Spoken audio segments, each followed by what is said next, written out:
Hi, my name's Jason, and I used to be just a good old average American kid living in upstate New York. There's me. I played baseball, mastered Mortal Kombat, went to the prom, said the Pledge of Allegiance every day, and loved my country. I even lived the dream of every American youth, college. Sure, it was a state school, but it also happened to be a party town. Great times all around, right? Well, sort of. I still had to work hard as a pizza guy to make it. And of course, there was school. I had to figure out the computer graphics programs I was working with, as well as attend classes I didn't care about. I certainly didn't know much about geopolitics. Then 9/11 happened and everything changed.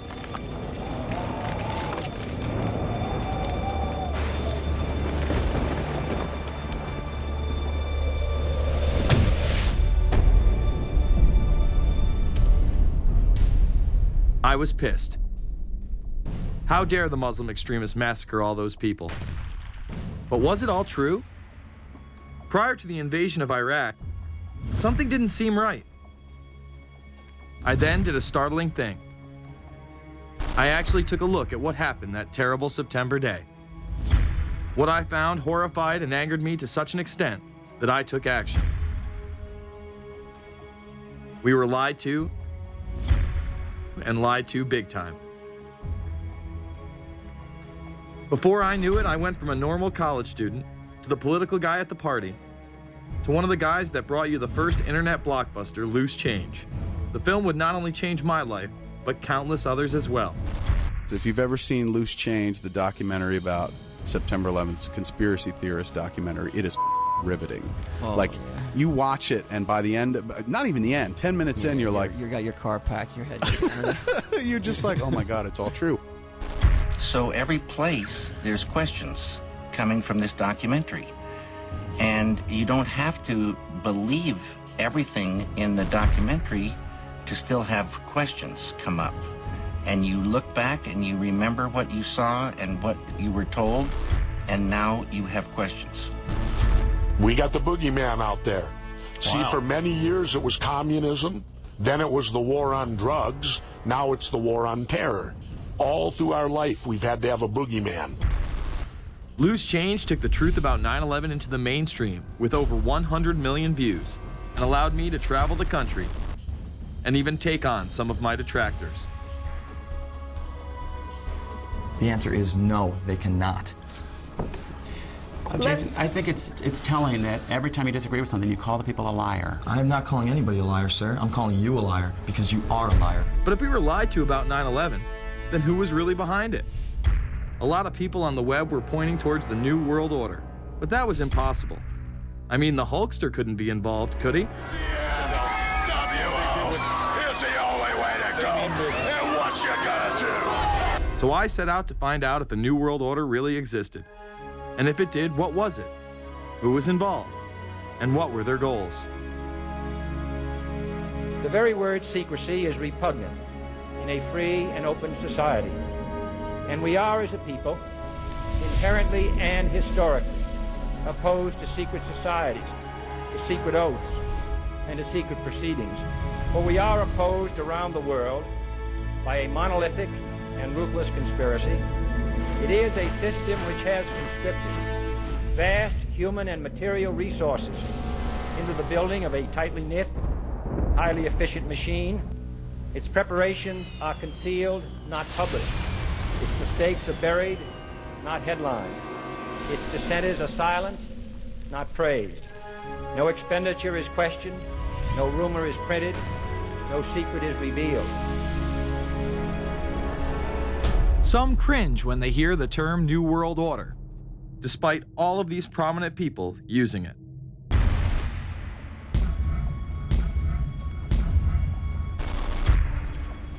The world that maybe some people dreamt of at that conference back in Bournemouth, when it looked as if maybe history would end, that liberal democracy would triumph, that free market economics would slowly progress, and we'd have a new world order.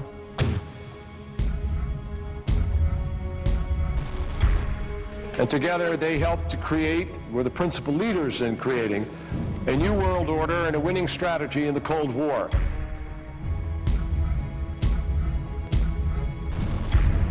We are part of a new world order.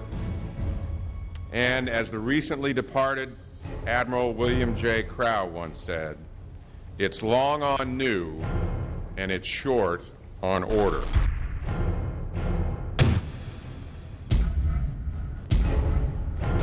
Walter Isaacson wrote a wonderful book about some of the wise men who helped shape the New World Order following the Second World War.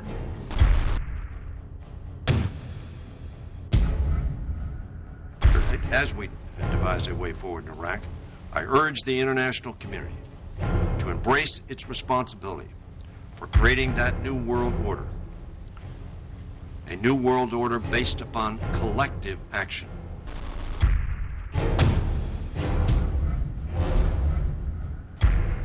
The transatlantic partnership was never just the foundation of our security. It was the foundation of our way of life. It was forged an experience of the most bitter and anguished kind. Out of it came a new Europe, a new world order, a new consensus as to how life should and could be lived.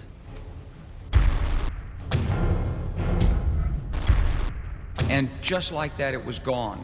It was a new world order. That's what President George H. Bush said. Harvard historian Francis Fukuyama pronounced the end of history. In fact, when it is used, that person is often dismissed out of hand because of the perception that it is nothing more than a conspiracy theory. Actually, the idea of global governance and a one world order has been around for centuries, and the term New World Order has been used frequently in recent history. The New World Order means different things to different people, but to those who expect to be in control of it, it means the same thing. It means all the world under their control. They believe that somebody must rule. After all, people are too darn dumb to know how to rule themselves. They figured that that's their role. The first in-depth publication of note was Samuel Zane Batten's work, The New World Order, which was published in 1919. Under the cloak of Christianity, this order speaks of a new world rising and advocates social control over all people and all resources. It promotes a world federation with a world parliament, an international court, and a global police force. Some of its goals are as follows. Community. The danger and loss in crime and degeneracy. The determination to make community life safe, sanitary, wholesome, and moral. Industrial.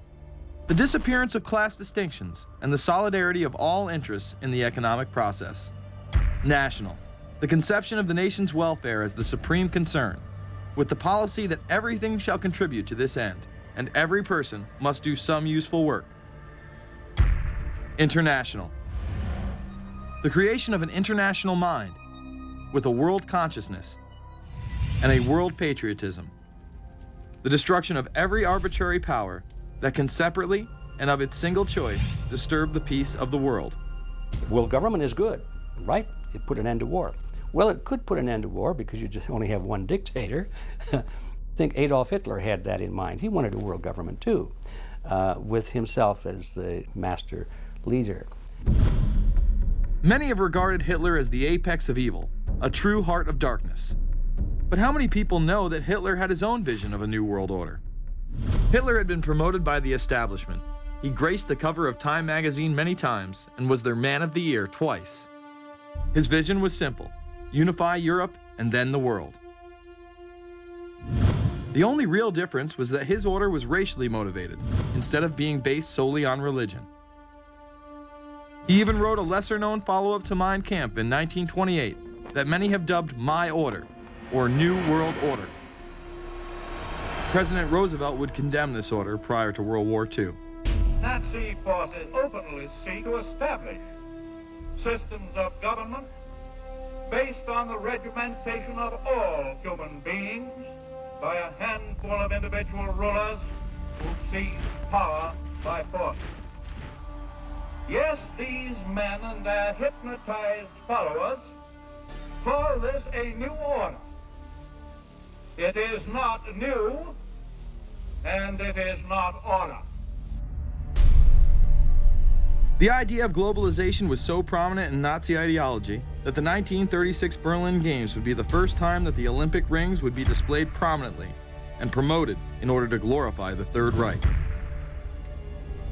This symbol represents the 5 major regions of the world: Africa, America, Asia, Europe, and Oceania, interlocking and coming together as one. This one world philosophy still defines the Olympic Games today. Australia, hello and welcome. One world, one dream. Hitler's methods of youth corps, concentration camps, eugenics, and military aggression were so visible to the rest of the world, he eventually failed. However, his vision of a new world order lived on. Author H.G. Wells, the man behind The Time Machine and War of the Worlds, would write about a planned world state in which there must be a common faith and law for mankind. In 1939, he would publish a full book on the matter called The New World Order. Wells again has a similar vision, stating that national individualism has to go and that sovereign states must end. He then goes on to write, in the great struggle to evoke westernized world socialism, contemporary governments may vanish. Perhaps his most chilling prediction is that countless people will hate the New World Order, be rendered unhappy by frustration and their passions and ambitions through its advent, and will die protesting against it. Many of them quite gallant and graceful-looking people. Collectivism is that concept where individuals are considered to be discardable, and that the group is more important, and that the ultimate group, of course, is the state. And so it boils down eventually to the fact that the state is the all-important unit of society, and citizens exist only to serve the state. Other men of prominence would also promote a New World Order during the 1960s, including industrialist and former New York Governor Nelson Rockefeller. These are some of the reasons pressing us to lead vigorously towards the true building of a New World Order. Rockefeller would also become vice president under Gerald Ford. Religious leader Pope Paul VI, delegates to international organizations, public officials, gentlemen of the press, teachers and educators, all of you must realize that you have your part to play in the construction of a new world order. As well as former President Richard Nixon. And the hope that each of us has to build a new world order. However, Nixon was largely a mouthpiece for his most dominant advisor, Secretary of State Henry Kissinger. Kissinger may be the most vocal proponent for a new world order of his era. He has called for it time and time again, in policy papers, meetings, and interviews. Time magazine recognized both Nixon and Kissinger as Men of the Year after announcing their New World Order in China. However, they were working on it long before. In these once classified documents, they both discussed the new order with the president of Indonesia. Mainstream media was even critical of Kissinger's vision in the early 70s. In ragged, spasmodic fashion, a new world order is coming into being, but it looks less and less like the world order that Mr. Kissinger had constructed in his own mind. Kissinger's New World Order would fall under the radar for some time. However, it saw a vast revival during the first Bush administration. Here is Brent Scowcroft, former vice chairman of Kissinger Associates and former national security advisor under both Ford and Bush Sr., as he discusses the New World Order. Looking at the subtitle this morning, Are We Ready for the New World Order? Gives me something of the shudders. That phrase, New World Order, I'm afraid I'm partly responsible for resurrecting. To me, what that symbolized was perhaps a fundamental change in the character of our response to national security issues. Here, Charlie Rose asked Scowcroft, Kissinger, and former national security advisor Zbigniew Brzezinski if we are living in a new world order. Where are we as we think about this time in American foreign policy? Are we at a special moment which is being redefined? Or are we creating a new world order? We're at a moment when the international system is in a period of change like we haven't seen for several hundred years. In some parts of the world, the nation state on which the existing international system was based is either giving up its traditional aspects, like in Europe, or as in the Middle East. George H.W. Bush would campaign for a new world order like no other president before him. He would openly discuss it during his State of the Union address. What is at stake is more than one small country. It is a big idea, a new world order, where diverse nations are drawn together in common cause to achieve the universal aspirations of mankind. Again, a unified Europe was a major goal in creating this order. With few exceptions, the world now stands as one. A year and a half ago, in Germany, I said that our goal was a Europe whole and free. Tonight, Germany is united. Europe has become whole and free. The world can therefore seize this opportunity to fulfill the long-held promise of a new world order. We can find meaning and reward by serving some higher purpose than ourselves, a shining purpose, the illumination of 1,000 points of light. Bush Sr. and his administration would tour and promote this agenda across the board at any given opportunity. The President has spoken often of a new world order. And we have an unprecedented opportunity to build a new era of peace and prosperity here and abroad, to build a new world order. It's my understanding, I think that the President, and I don't know the context of how it came up in his speech last night in New York, said that China must be a part of the new world order. Guess I would like to ask you how you envision China fitting into the new world order. It is a country that we are going to have relationships with by virtue of its geopolitical importance.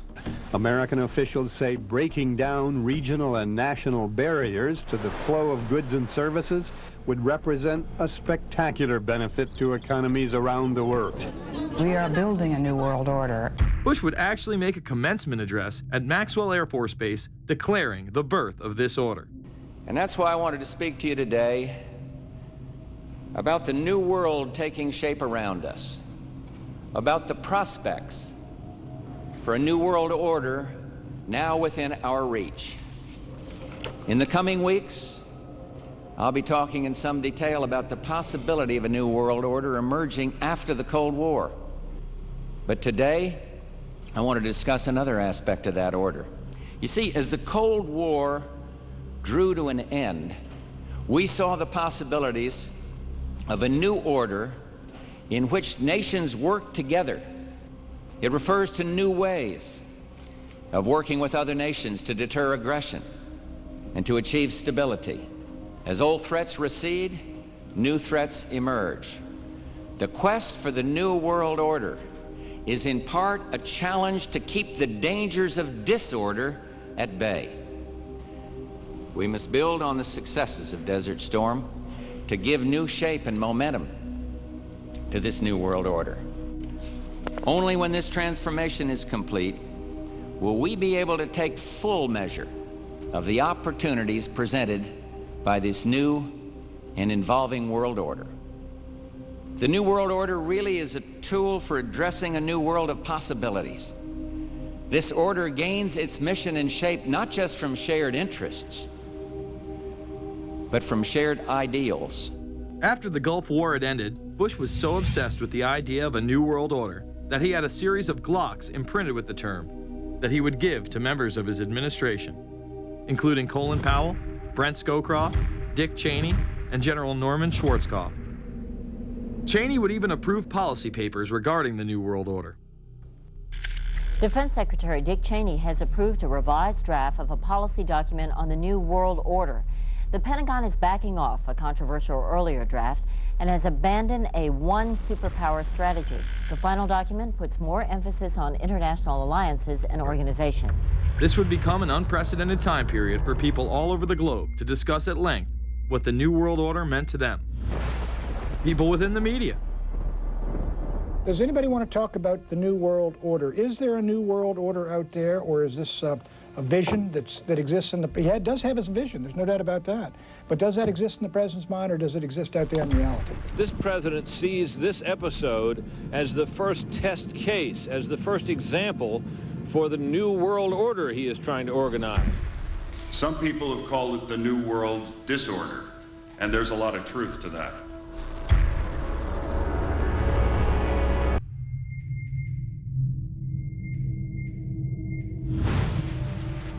University and institutional chairs. I mean, we're talking a New World Order at Georgetown.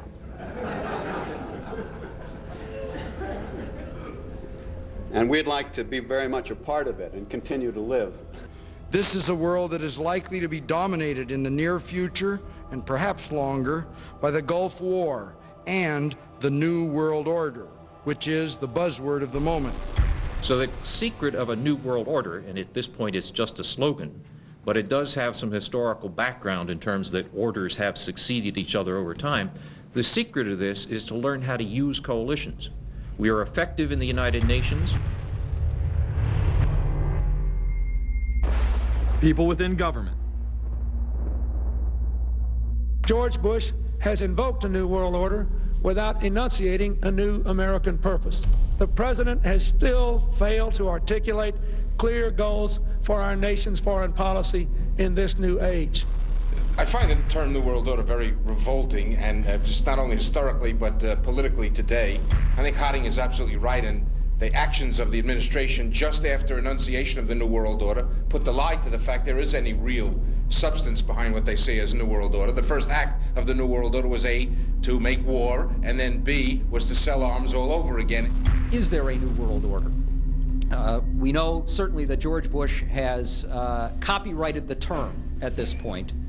In the aftermath of this war, though, is it an empty vessel into which something will be poured? Is it the appropriate term to use? Is it going to be a New World Order, or will disorder be just as significant in this process as we look ahead? Let's start with Madeleine. I think that we have, in fact, kind of had this term thrown at us, and many of us have not liked it, partially because of the previous historical connotation, and partially because I think it doesn't really deal with the way the world ought to be or is at the moment. But we are far from seeing a world order, and I'm not sure that it is in best U.S. interest to have a new world order in which we are the policeman. While many began to become critical of this order, the term began to evaporate into the background. We are very, very skeptical of an international order if we are not sure how the rules will be made, because thus far the international order has been made with rules that we had no input into and that affect us, and even when on the few occasions when the rules will seem to favor us, then they get changed. A unipolar world, a world of one superpower, may be quite dangerous for us. The New World Order under the United Nations would mean, among other things, an end to our God-given rights given us and secured by the Constitution. The New World Order, which now has been called by some the New World Disorder, and by some people on the more liberal persuasion, the taking over of the world by the Council on Foreign Relations, the Trilateral Commission, and the UN to put us all in slavery. But what are these organizations? Who founded them? And what are the stated goals of each? Before we begin with the Council on Foreign Relations, let's delve further into history to understand roundtable groups and their origins. Its roots go way, way back in history, and they go back to the formation of a secret society, a secret organization that was created by Cecil Rhodes, a very powerful and very wealthy individual. And people have heard about him in history, and they know about the Rhodes Scholarship, and they think, well, isn't that nice? They don't understand at all what that's all about. Cecil Rhodes, when he died, left his great fortune not to his family, not to his heirs, but for the creation of a secret society. And we know about this because there were some people very intimately involved with this organization who wrote about it. One of the best authors on this topic is Professor Carroll Quigley. He wrote several books and Tragedy and Hope is the best known of his. He described in detail this secret organization created by Cecil Rhodes, and he explains in these books he knows about them because he was invited by the organization into its inner circle. He was never a member of it, but he was invited in as their historian, and he was allowed to see their secret records and papers and study them for several years. And he knew all the important players, and he understood what it was about, and so he wrote these books. It's an amazing thing because he laid out in great detail what the purpose of the organization was and how they were the major players in all of the big international events since and including World War I. The bottom line is that you take the roots of that organization and you find out that they created in all of the British dependencies what they call roundtable groups. And then around those little roundtable groups, they created front groups. And the purpose of these front groups and roundtable groups was to penetrate into the governments of all of these different countries, to penetrate into the media centers, to penetrate into the educational systems. In other words, to penetrate into the social fabric, the power centers of society, and literally take them over from the inside without anybody being aware that they were controlling influence. After World War I, the International League of Nations arose as a precursor to the United Nations in 1919, under what seemed to be the vision of President Woodrow Wilson and his 14 points. The League of Nations was the first attempt at the New World Order, the first attempt at a global government based on the model of collectivism. And it was the brainchild of the elitists, the ancestors of the very people who are still working on this project. They're collectivists, the very wealthy people. They're the ones in this country who dominated the powerful tax-exempt foundations, like the Carnegie Endowment Fund for International Peace, the Rockefeller Funds, the Ford Foundation, and groups like that. These people were on record, even way back then, that they had to have a new world government, and they dreamed of that being embodied in the League of Nations. And they were solidly behind it. And that was one of the reasons those people encouraged the United States into World War I, was because of the crisis of World War I, and that would also condition Americans to thinking of making big changes in their system, because we certainly don't want another war like that, do we? There's that fear angle again. And they thought, well, by being in World War I, then we would be a major participant at the table to carve up the world and create a new world government. And that was to be the League of Nations. Well, what happened to it is that the American people didn't really go for it. Wilson was aware of the elite and their control over society. In his book, The New Freedom, published in 1913, he discussed such a group. Since I entered politics, I have chiefly had men's views confided to me privately. Some of the biggest men in the United States, in the field of commerce and manufacture, are afraid of something. They know that there is a power somewhere so organized, so subtle, so watchful, so interlocked, so complete, so pervasive, that they better not speak above their breath when they speak in condemnation of it. Ultimately, this insight did not spare him from becoming yet another puppet of the global elite. In all of the British dependencies, these organizations, the front groups, were called the Royal Institute for International Affairs. In the United States, they chose a different name. They chose the Council on Foreign Relations, but it held exactly the same relationship to this inner society of Cecil Rhodes. Among the charter members were W. Averill Harriman of Union Banking, then President of the United States Woodrow Wilson's main advisor, Colonel Edward Mendell House, John D. Rockefeller, the founder of Standard Oil, banking mogul J.P. Morgan, and prominent bankster Paul Warburg. Well, the Council on Foreign Relations exists today. It's probably the most powerful single organization in America. Many observers, including myself, believe that it is the hidden government of the United States. These people are not elected to office, and most Americans don't even know who they are. But they are holding all of the important positions in society. There are only about 4,000 of them in the United States, but I don't care what organization you want to look at, whether it's government, or whether it's the universities, or the large media centers, or whatever it is. You look at the people at the tops of those organizations, the owners, the managers, the CEOs, the board of directors, and I'm going to say probably 80 to 90% of the great power centers of America are dominated by just those 4,000 people who are members of the Council on Foreign Relations.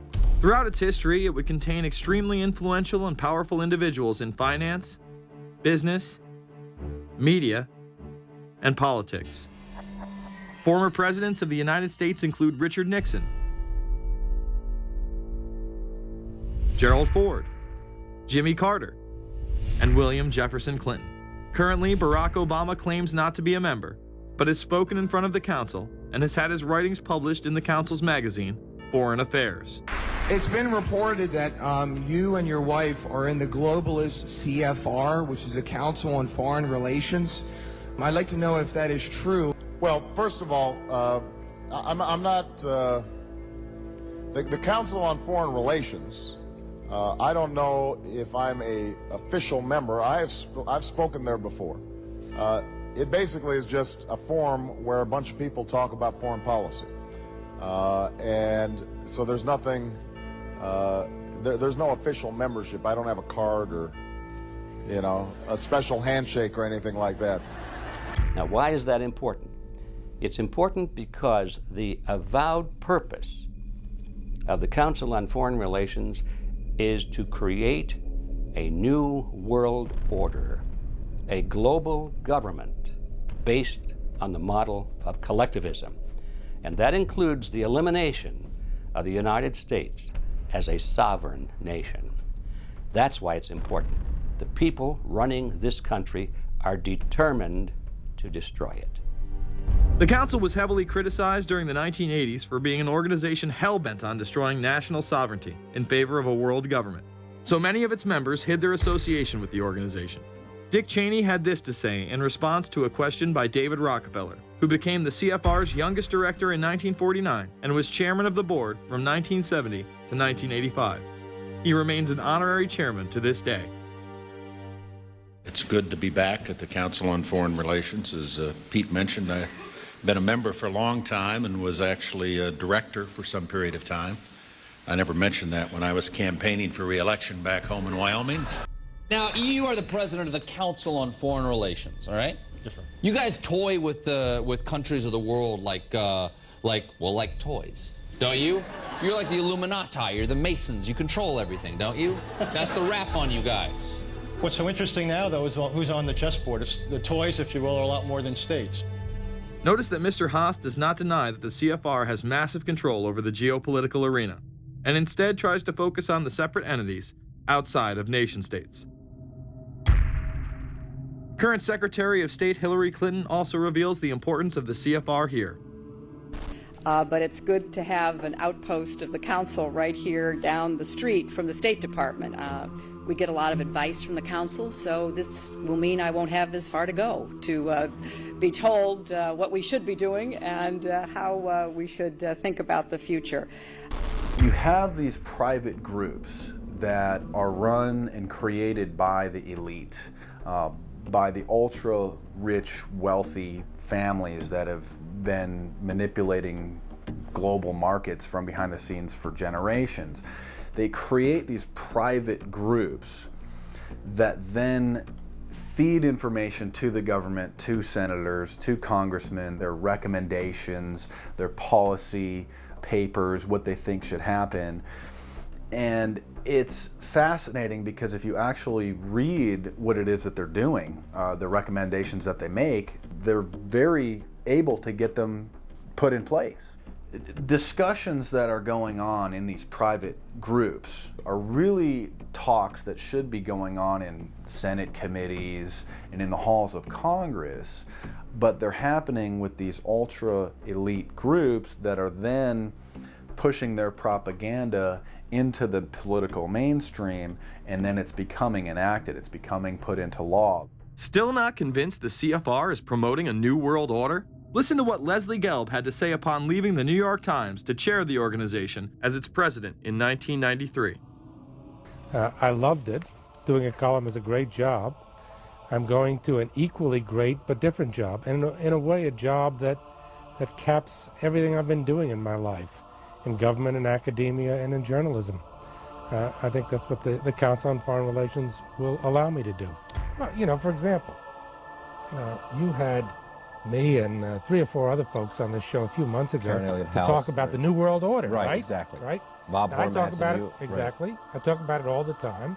New World Order wants a global system where one small central authority of individuals can then dictate a policy that's going to be distributed down to the rest of the world, everywhere, in the smallest little town in the middle of nowhere in some remote country.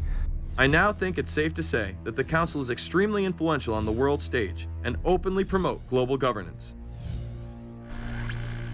The Council and the globalists were able to take this agenda to the next level following World War II.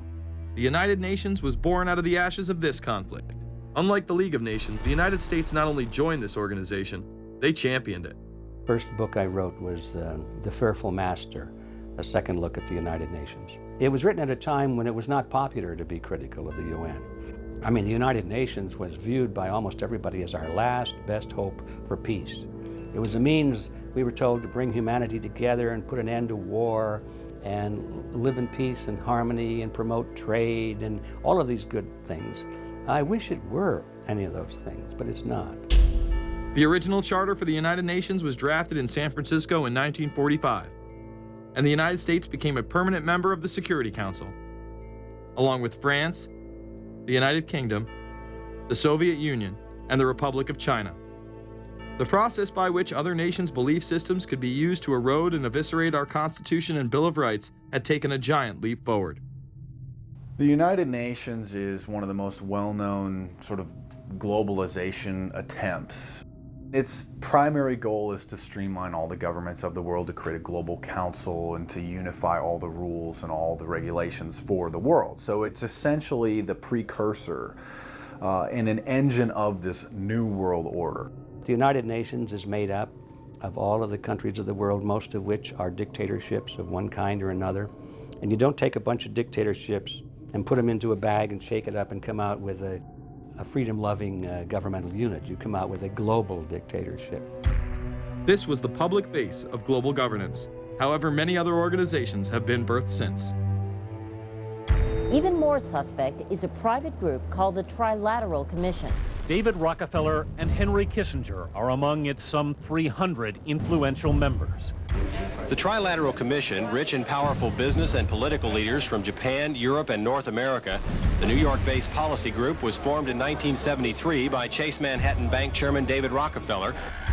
In addition to Rockefeller, there are many other noted American members. Among them, economist Alan Greenspan, former Defense Secretary Harold Brown. George Bush was once a member, but resigned last year before his unsuccessful presidential campaign. Back then, it wasn't politically wise to be aligned with what his party's right wing considered a shadow world government. The United Nations would take over America. The Trilateral Commission would control the world. Just look at its membership, they say. Current and former members include Presidents Clinton, Bush, and Carter. Names like Brzezinski, Christopher, Kissinger, and Schultz.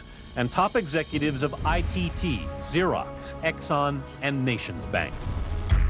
Although this group with only 300 members seems to be at the apex of the power structure, there is yet another group formed in 1954 that is even smaller in number and has a greater influence on world events.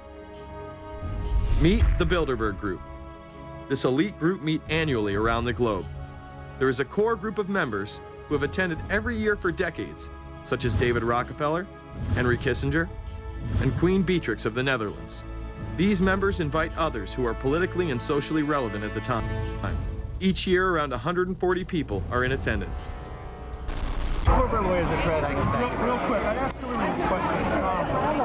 In 2004, you attended a meeting in Italy called the Bilderberg Group. I just want to know what you were doing out there, what that was all about. Because she lied to me and told me she didn't go. I figured you might tell me the truth. All I did was go. They had a Republican and a Democrat. I gave like a 20-minute talk on the presidential election. And did it have anything to do with being John Kerry's running mate? Did you talk about that at all? No, because I wasn't his running mate. Okay. I happened to be in Europe then on my way to Russia. I was invited to go to Bilderberg by Vernon Jordan, a friend of mine and a genuine hero of the civil rights movement.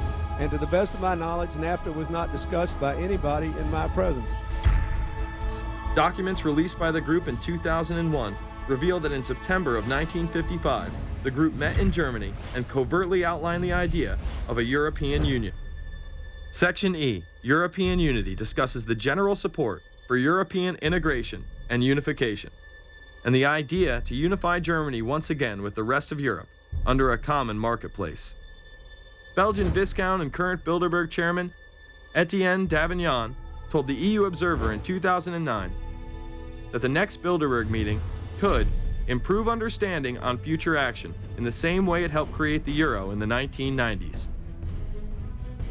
This illustrates the patience, vision, and reach of this organization. It was able to promote and establish both the European Union and a European currency over the course of just under 40 years, incrementally. One of the things that the elitists discussed back at the turn of the century when they were talking about how do you convert the United States into a collectivist system was the fact that you can't do it quickly.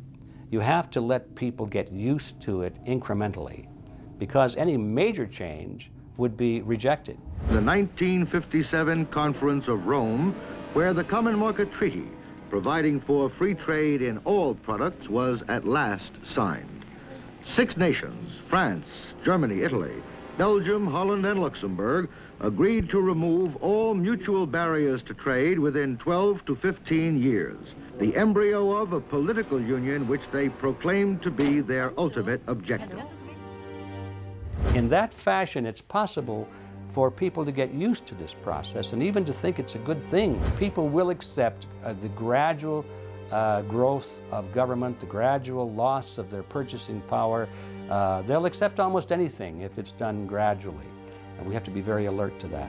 2008 and 2009 attendees include World Bank President Robert Zoellick, Treasury Secretary Timothy Geithner, former head of British Secret Intelligence Richard Dearlove, Donald Graham, CEO of the Washington Post, CNN host and author of The Post-American World, Fareed Zakaria, and many other giants of business, politics, and media. You just came back from meeting with the Bilderberg Group. The Bilderberg Group are, you know, when people who are conspiracy theory people, they send me mail, it's usually about the Bilderberg Group. And I get these books on my front door, which I'm uncomfortable with, and it's all about the Bilderberg, like they're the modern day Illuminati. Are you a member of the Bilderberg Group? I don't think we're supposed to talk about this. Many have identified them as the kingmakers, the puppet masters that pull the strings behind the scenes. Perhaps there is no better example of this than what occurred during the 2008 conference. Immediately after Obama had been selected as the Democratic presidential nominee, the pressure was on to choose a running mate. We've put together a committee. We are going to be equally deliberative in how we move forward. And we're not going to do it in the press, and we're not going to do it through surrogates. He then tricked the press corps into staying on the plane as it took off from Washington. He was whisked away to an undisclosed location. Obama was supposed to fly home. He'd been here in Virginia. He was supposed to fly home out of Dulles, as you know, outside Washington, D.C. The press corps was waiting for him on the plane, and the pilot announced that they were leaving, and Barack Obama was not on the plane. Presumptive nominees in the past has always been that they have at least a press pool with them at all times. Is there a reason why we didn't go with him in the motorcade all the way? This is what we're out here for, and now we're on this plane with no candidate. Again, you know, I understand. There was a desire to do these meetings, obviously, in private. The press then began to report that Obama and Hillary were meeting secretly in her home. Well, we continue to follow our breaking news. Barack Obama, Hillary Clinton meeting tonight at her house in Washington, D.C. However, it was later revealed that they never actually met at Clinton's home. And we're following this breaking story. Candy Crowley, we understand, has new information. Candy, what have you learned? We are hearing actually from Chris Welsh, who is our embed with the Obama campaign. Those are the people that took off without Obama and went to Chicago. The spokesman there is in fact confirming that the meeting did take place. They're talking in past tense now, but saying that the meeting did not take place at the Clintons' house. It took place at this point at some place, I don't know where, some undisclosed place in Washington, D.C., not at Hillary Clinton's house. Remember, Gibbs mentioned that Obama had a desire to have several meetings, not just one.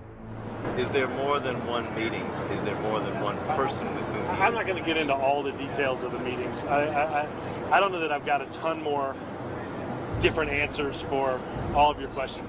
The truth of the matter is that Bilderberg just happened to be in the neighborhood at the time. They were holding their annual meeting just down the road in Chantilly, Virginia. What are the chances?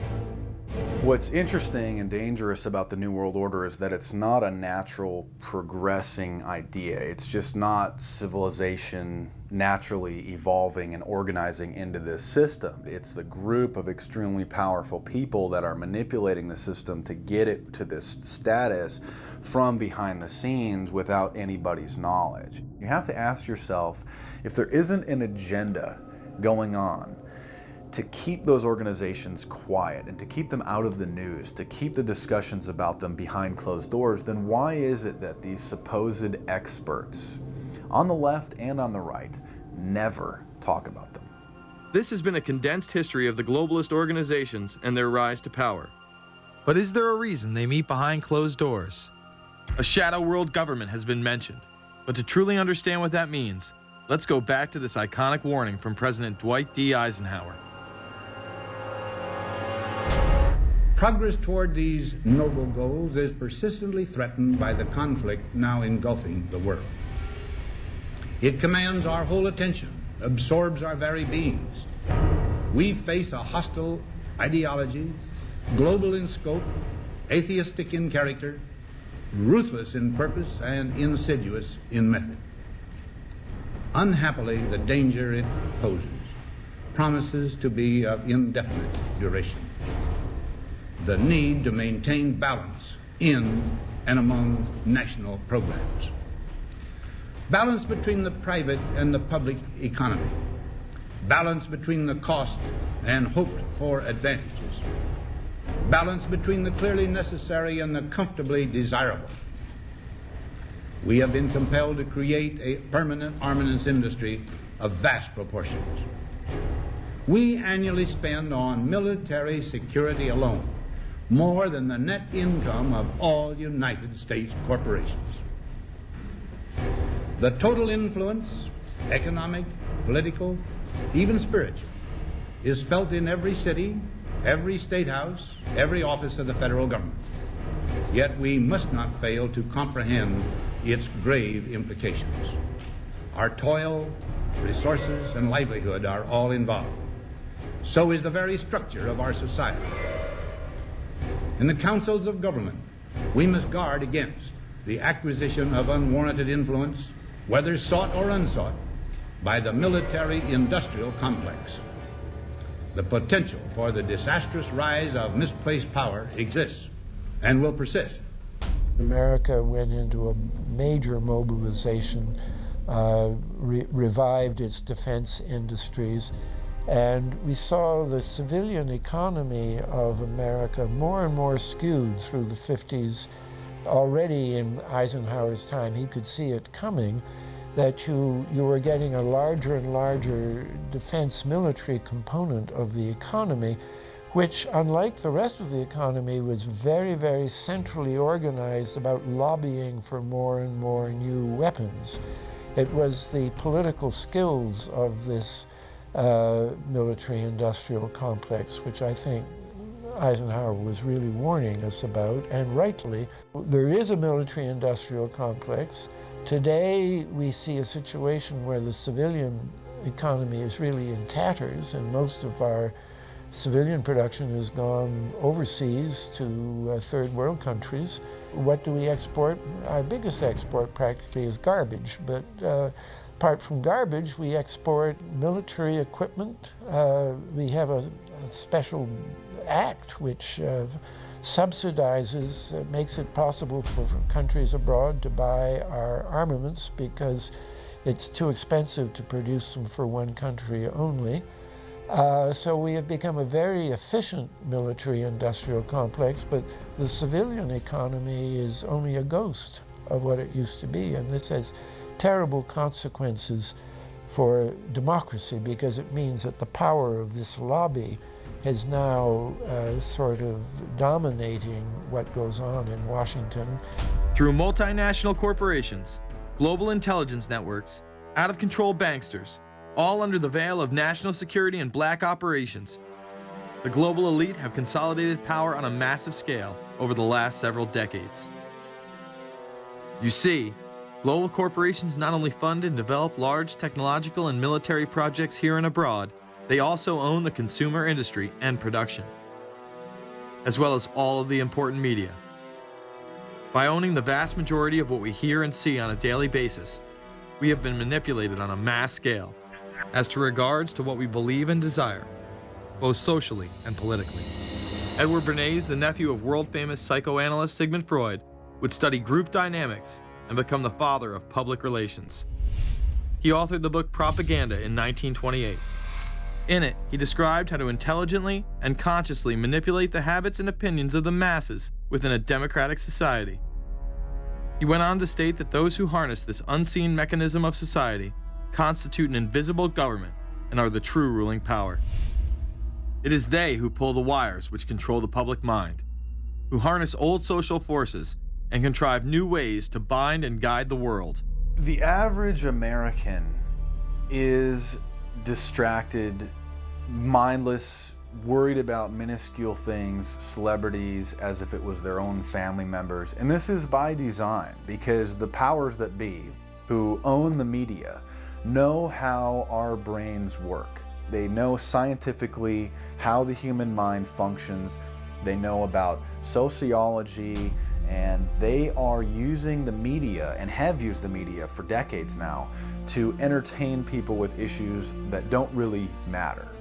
When you have the big news networks covering celebrity issues as if it's the most important thing, it becomes the most important thing. And this is not by accident. This is to keep us out of the way. Because if you're worried about the latest celebrity death, or the latest celebrity couple, or the celebrity breakup, or your sports team having a shot at the Super Bowl or the World Series, there's so much information about those issues that can be discussed that will mesmerize people, and they won't know or care about the real issues that are out there. Well, I think this is just one more piece of evidence of the degree to which the media, supposedly the watchdogs, has become the gatekeeper of the system. Mainstream media are, first of all, nearly all of them corporations, nearly all of them now publicly held, part of the whole Wall Street financial system that they're supposed to report about objectively, but they can't. They, right now, in October of 2009, they are celebrating the recovery of the biggest banks in New York and saying that the recession is over. Of course, there are a few problems, like foreclosures are going on, unemployment is rising. All of this is affecting the American people, but it's not affecting the financial elite who also control the media. Bernays successfully identified the invisible empire which controlled the minds of men. So as the populace is mesmerized and hypnotized by powerful behind-the-scenes forces, as they are distracted by the latest celebrity scandal, the newest cell phone, and their favorite sports team, this network disguises itself, remaining in the shadows. Despite the elite utilizing Bernays' methods, in conjunction with the military-industrial complex they had erected, a modern arm of this organization was exposed in what came to be known as the Iran-Contra scandal. Essentially, black operations were not only caught dealing arms illegally and supporting South American dictators, but also smuggling drugs into the United States. Iran-Contra was really the merging of two different programs. The first one was support for the Contras, who were, let's face it, a force of terrorists in Nicaragua trying to overthrow the Sandinista government. They were being secretly supported by the CIA, and at the bottom of the whole thing was drugs. Iran-Contra was openly exposed by massive network coverage.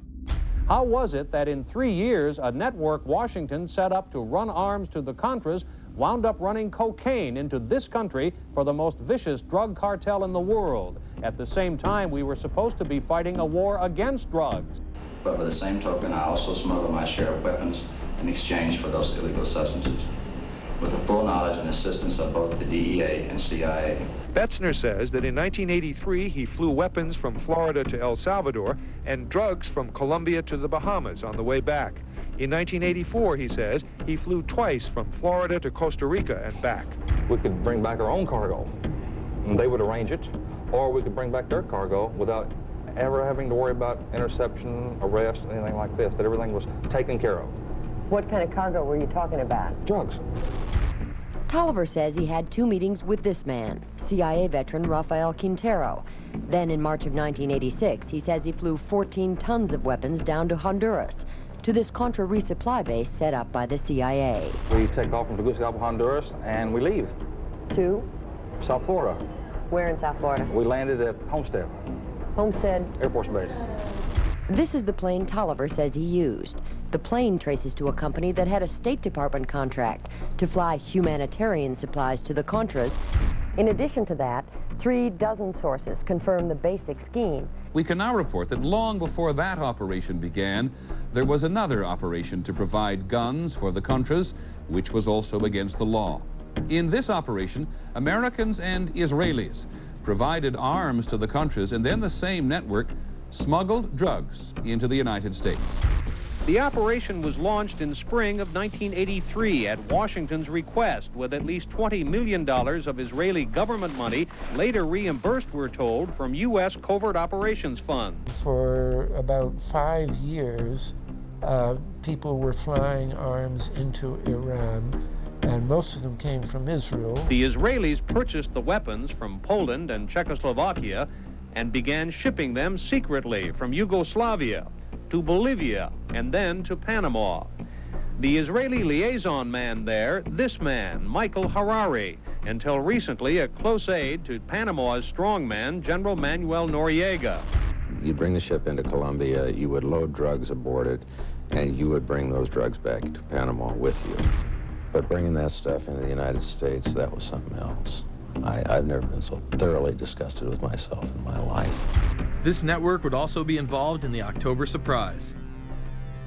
We really can't understand that unless we understand the so-called October surprise in the 1980 election, which is, I think, unquestionably Republicans, including William Casey, who later became Reagan's head of the CIA, negotiated with the Iranians for them not to release the hostages which were being held in Iran to Carter, but to wait until the Carter was defeated and the Republicans were in. That is what actually happened, that the hostages were only released on the day that Carter left office and Reagan came in. Unbelievably, this same network would even be linked to the BCCI banking scandal by journalist Danny Casolaro. Casolaro was probing a conspiracy he called the Octopus, which involved the Iranian hostage crisis, the Iran-Contra affair, with, believe it or not, all funds channeled through BCCI, the international bank charged with everything from money laundering to fraud. BCCI, it's a shadowy international bank linked to terrorists, drug runners, and dictators. Little was known about BCCI until 6 of its top officers were arrested in Tampa in October of 1988 on charges of laundering drug money for Colombian cocaine bosses. The BCCI men were convicted, and the bank itself pleaded guilty. But for some reason, the bank was allowed to continue to operate all over the world. There are indications that some of the reluctance to prosecute this bank stem from the favors it did. For? The favors it did for intelligence services everywhere. Too many secrets of too many countries, too many prominent people, too many hands-on, and that makes it desirable that this entire affair be forgotten. It began to become clear that the global traffic of drugs were funding violent dictators, rigging elections, supporting the arms trade, and enforcing the assassination of anyone who got in the way. Casolaro was found dead for his efforts in exposing this network. His death, of course, ruled a suicide. He was meeting a source in West Virginia. He was about to discover all. Instead, his body was discovered in a hotel room with 12 slashes in his wrist, but when the local authorities ruled it suicide, the family said, no way. The housekeeper had taken calls threatening his life. And I pick it up telephone, I say hello. And he said to me, "You son of a bitch, you's dead." Casolaro would not be the only person involved in the scandal to wind up in a casket. Meet Barry Seal. At first, the media portrayed Seal as a drug dealer gone good, who was assassinated by the Colombian mafia. Authorities believe last night's machine gun killing of top drug informant Barry Seal was ordered by drug bosses in Medellin, Colombia, who sent 5 men to Baton Rouge to kill Seal. Sam Dalton was the lawyer that represented the Colombian hitmen convicted of his assassination. We were trying to subpoena the CIA because we felt like they had documents, exhibits, and evidence that would indicate complicity in Seal's assassination. When they were able to gain access of Barry Seal's trunk the night of the murder, the personal phone number of none other than George H.W. Bush was present. Louis Unglesby, the former attorney for Mr. Seal, also confirms that he once called the office of the vice president after Seal had given him the number. You see, the Black Ops drug smuggling operation had not yet been exposed, and intelligence couldn't take any chances. It was later revealed that Seal was involved in smuggling cocaine into Mena, Arkansas, while Bill Clinton sat as governor. 1983, Ronald Reagan was president, Bill Clinton was governor, and little Mena, Arkansas changed from a quiet town to a center for drug smuggling and reported Contra support activity. In the middle of it all, this man, admitted dope smuggler Barry Seal. Arkansas State Trooper Russell Welch investigated Seal's organization. Each trip would have 250 to 350 pounds of cocaine. According to the London Telegraph, Arkansas State Trooper Larry Patterson testified under oath that he and his officers discussed repeatedly in Clinton's presence the large quantities of drugs being flown into Mena Airport, large quantities of money, large quantities of guns. Hot Springs police officers would also record Roger Clinton, Bill's brother, during a cocaine transaction stating, "Gotta get some for my brother. He's got a nose like a vacuum cleaner." There was also a large amount of money laundering going on in Mena. Former IRS agent William Duncan traced some of Seal's drug profits laundered through Mena banks. We had direct testimony from people who were involved in the money laundering operation. We had testimony from people at banks who observed the transactions. What happened when you tried to make this case before a grand jury? I was never asked to present the evidence to a grand jury, ever. This very same network used BCCI to fund the Afghani rebels. The deputy director of the CIA, Richard Kerr, said late today that the CIA did use the Bank of Credit and Commerce International, BCCI, to support CIA activities overseas. Most people still believe that the Soviets had maliciously invaded Afghanistan in order to spread their communist agenda. The Al-Qaeda was essentially a kind of a byproduct of Brzezinski's campaign to embarrass the Soviet Union in Afghanistan. They weren't in Afghanistan at that time. Brzezinski boasted later that he was responsible for drawing them into Afghanistan. And he did this extraordinary interview with Le Nouvel Observateur in France, and they said, "But aren't you worried that you've created this whole new force of Al-Qaeda?" And he said, "Oh, what's more important, a few crazed Islamists or the fall of the Berlin Wall?" And they said, "But you know, is there no danger? Aren't they dangerous?" And he said, "Nonsense." He said all this in 1998. So I knew Brzezinski and at McGill University. We were students together and took very small classes together. And in some ways he's bright, and in some ways he's kind of nuts. And he had the kind of nuttiness that made him attractive to the Rockefellers. Bin Laden and his network were actually funded by BCCI through U.S. covert operations.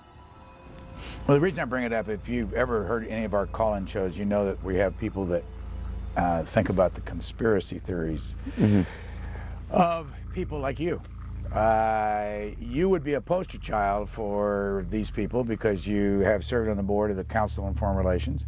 You helped start the Trilateral Commission, and you've been to the Bilderberger groups. Are people too close in this world, people in business, too close to the governments? Well, you know, there is such a thing as insidious influence. And the question is, how does it operate? Does it involve bribery? And does it involve some sort of psychological domination of individuals? I don't believe in this notion of some sort of secret societies controlling people. But of course, in any political system, there are sort of over-the-table and under-the-table arrangements. Arrangements that involved ruthless, illegal, and immoral activities in order to dominate humanity. Despite all of the evidence that has just been presented, this network would fall down the memory hole, even though 14 convictions were made in the Iran-Contra scandal. The continued cover-up would be made possible by George H.W. Bush. These documents that came forward in the North trial clearly reveal the involvement of the Vice President to a greater degree, I think, than he has acknowledged heretofore. This, of course, did not stop him from pardoning those involved during the twilight of his presidency. Some new reverberations today to President Bush's Christmas Eve surprise, the pardoning of former Defense Secretary Caspar Weinberger and several others in connection with the Iran-Contra allegations. Well, now the special prosecutor says it's the president who needs to explain some things. The real issue is why the notes weren't produced 5 years ago when the congressional investigation and the independent counsel's investigation had requested them. Because high-level political officials scrambled to limit the investigation and establish plausible deniability for the upper echelons of the network, including Bush himself. So who is this guy, and how did he come to power? To understand that, we must first take a look at his father, Prescott. Prescott was born into privilege and became extremely influential in business, intelligence, and politics. He helped establish the CIA out of the Army's Office of Strategic Services with the Dulles brothers, and served as a senator in the state of Connecticut. However, during his time serving as one of the directors of Union Banking Corporation, he was doing business with Nazis.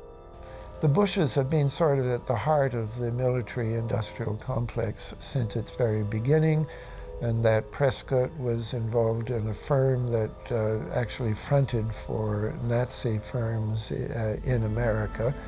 In fact, Union Banking and its subsidiaries were seized by the United States government in October of 1942 under the Trading with the Enemy Act.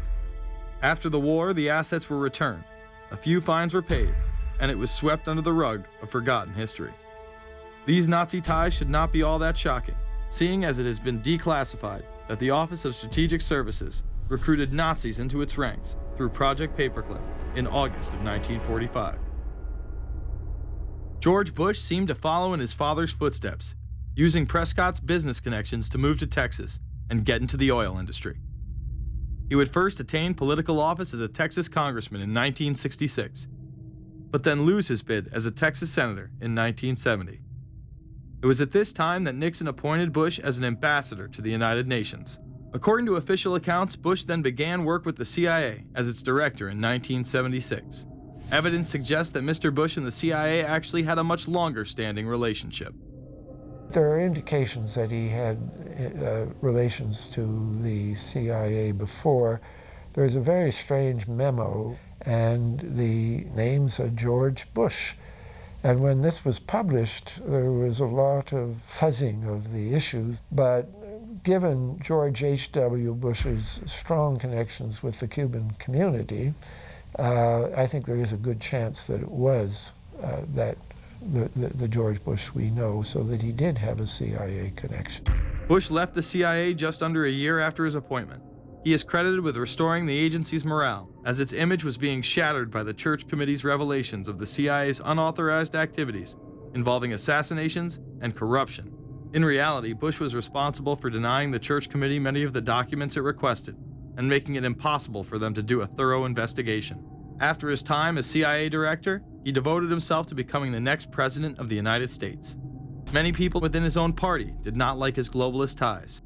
Along the campaign trail, Bush continually had to explain his association with the group. You know J.R. Ewing in the show Dallas? J.R. is a member of the Trilateral Commission, I think. It's got to be because it's so bad. Let me tell you something. I used to be a member of it. I resigned, as I did from every business thing I was in, to concentrate on one thing, running for President of the United States. Ronald Reagan initially had no interest in having Bush as his running mate. Even then presidential candidate Ronald Reagan had questions. I would suggest that maybe Mr. Bush would clear the air if he'd tell us why he resigned. Reagan's backers then forced him to choose their intelligence frontman, George H.W. Bush, as his vice president. But in spite of last year's campaign rhetoric, all seems to be back to normal between George Bush and his old colleagues. And President Reagan, who is relying on many of these powerful business leaders to make his economic package work, will host commission representatives at the White House Monday. After Reagan's election, there was an attempt on his life, just 69 days into office. Astoundingly, Bush would again be connected. So just who is John Hinckley, Jr.? When he left this neighborhood 8 years ago, he was, by all accounts, well-liked and seemingly normal. This donut shop near the motel was visited by Hinckley, who reportedly waited for a phone call here each day, even though he had a phone in his motel room. The nature of the calls is not known. A touch of irony. The young man walking with the elder Hinckley is 30-year-old Scott Hinckley, John Jr.'s brother. He and Vice President Bush's son, Neil, are friends. They had planned to have dinner together in Denver tonight. The plans have been canceled. We were told Hinckley was a madman acting alone. If that was the case, why was he making phone calls from a payphone down the road instead of his hotel room? Why was the would-be assassin's brother a family friend of the man who stood to gain the presidency? While Reagan led the nation in the public eye, Bush exploited his power through the largely unknown Continuity of Government Directive. In the United States federal government, there is a super-secret agency which controls this shadow government. The National Program Office allowed Bush and his network to attain executive emergency powers. Ronald Reagan authorized the National Program Office when he signed a top-secret directive in 1982. Oliver North was one of the key officers responsible for the program's startup.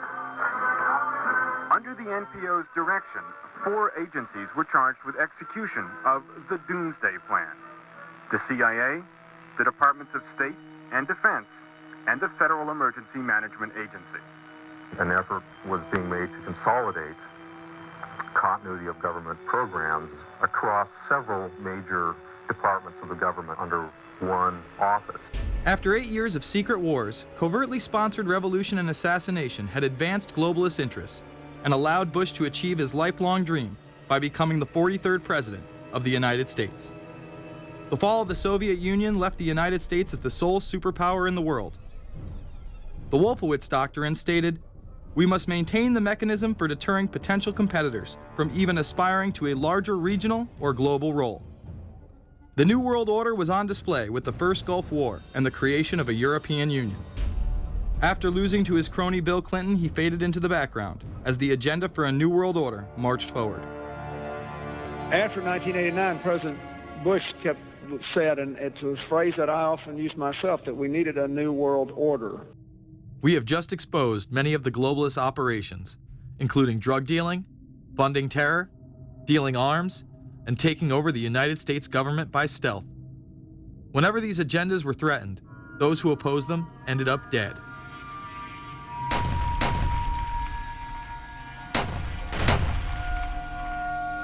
We've got some difficult days ahead,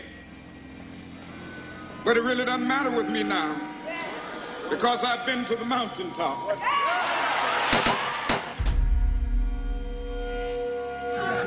My thanks to all of you, and now it's on to Chicago, and let's win there. Thank you very much. Gave a paper about all 3 of the big assassinations in the 60s, which was John F. Kennedy, Bobby Kennedy, and Martin Luther King. And there are certain common denominators. I call these events deep events. We've become accustomed to the idea that every now and then something is going to happen, and we just know from the beginning we're not going to get to the bottom of it. And the more they happen, the more reconciled we've become to this state of affairs. In 1978, the House Select Committee on Assassinations could not ignore there was a conspiracy in regards to the assassination of John F. Kennedy and Martin Luther King Jr. Good evening. A congressional committee has concluded that President John Kennedy and civil rights leader Martin Luther King Jr., both of them, were probably killed as the result of conspiracies. The House Assassinations Committee wound up its 2-year study by recommending that the Justice Department look into both cases. In the assassination of Dr. Martin Luther King, the committee concluded the likelihood of conspiracy. The committee's summary of findings says President Kennedy was probably assassinated as a result of a conspiracy, that its evidence establishes a high probability that 2 gunmen fired at the motorcade. The committee concluded that President Kennedy did not receive adequate Secret Service protection in Dallas, that the CIA was deficient in sharing information before and after, that the Justice Department and Warren Commission failed to pursue possible conspiracies and made their conclusions too definite. There seems to be no debate that the CIA and Secret Service were involved in the assassination, as you can clearly see 2 Secret Service agents being taken away from their positions at the back of Kennedy's vehicle just moments before the assassination. And no matter what you believe about Oswald, it has now been declassified that Oswald was trained by the CIA in 1957 under the cover of the Office of Naval Intelligence. These political assassinations continue to this day. The 11-person jury in the inquest must decide if these stills, never before seen of Diana in the Mercedes and then the crash, are the frantic moments after a tragic accident or the aftermath of a calculated murder. Mr. Al-Fayed? Mohammed Al-Fayed, Dodi's father, has long since made up his mind. I believe that my son and Princess Diana have been murdered by the royal family. He claims Diana was pregnant and about to announce her engagement to his son, an embarrassment so great, he says, that Prince Philip commissioned British Secret Service to kill the couple. Assassination is an option when the ruling class can identify an enemy who cannot be compromised. But how do they bend the population's will to do their bidding? Well, the false flag operation is one in which the attacker carries the flag of someone else. It's usually a military operation, and the purpose, of course, is to create the impression that the attacker is someone else. They want to create negative public opinion against the nation whose flag was being used. Or they may even not use a flag at all. This sort of thing is done all the time, and it's certainly not unique in history. I think we've been seeing a lot of it lately.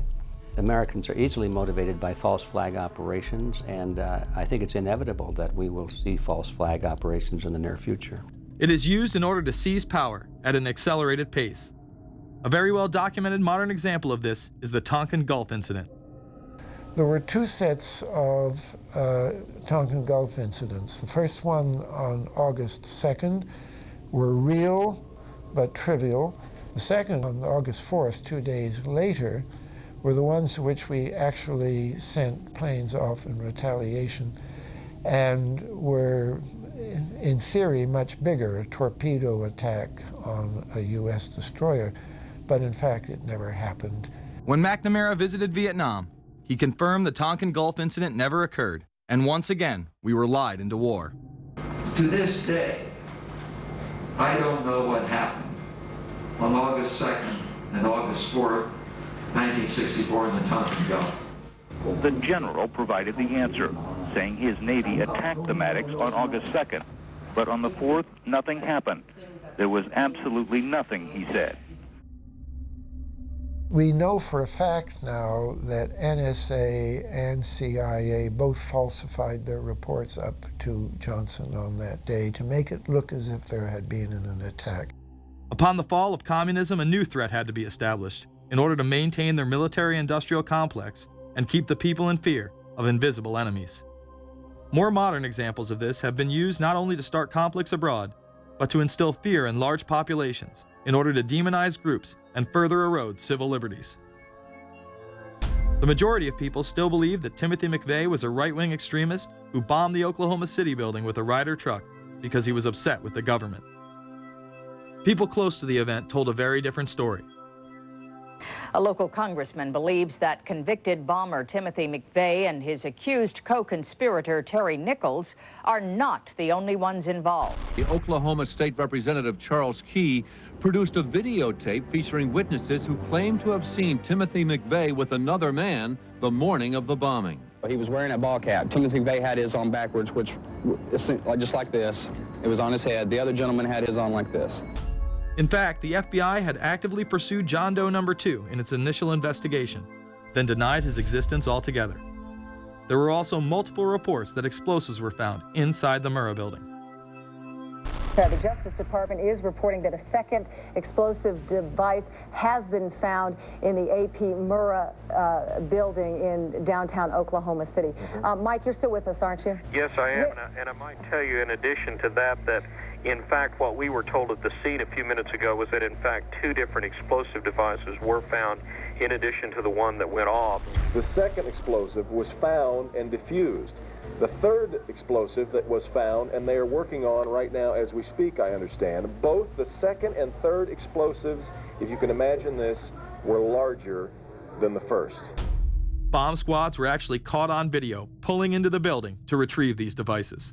They'll back that trailer down there, and the bomb squad folks will go in, and they will use that trailer. You see the bucket on the back there, sort of, this is how they would transport the explosive device away from this populated area to try to do something with it. I just took a look down the street at the Murrah building again. I see another bomb truck going, so apparently they're going to try to get out that third bomb that's been talked about.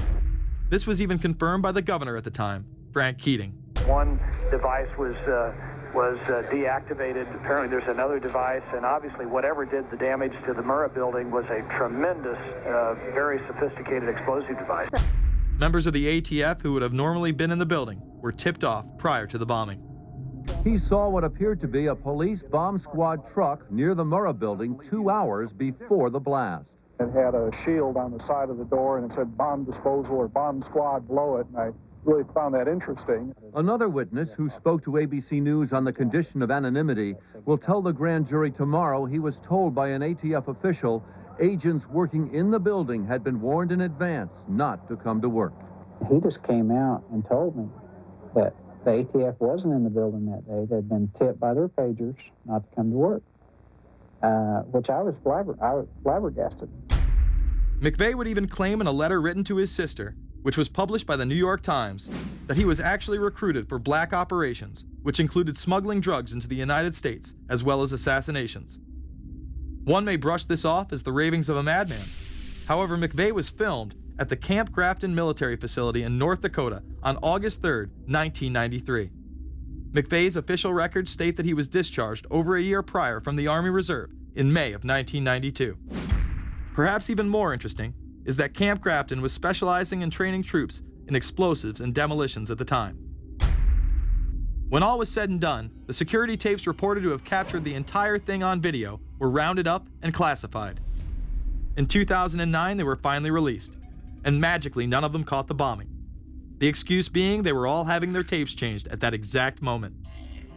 This event would be labeled domestic extremism, which was used to demonize critics of world government, militias, and create fear within the populace. Muslim extremism seemed to show its ugly face in then unprecedented fashion on February 26, 1993. A truck bomb had gone off in the parking area of the World Trade Center. Luckily, the bombers failed to follow instructions and parked the truck carrying the explosives against the main support column. What is not discussed, however, is the bomb was actually built by an FBI informant under the supervision of the FBI. Ahmed Salam, a former Egyptian army officer who had been doing undercover work for the FBI, was the man who actually built the bomb.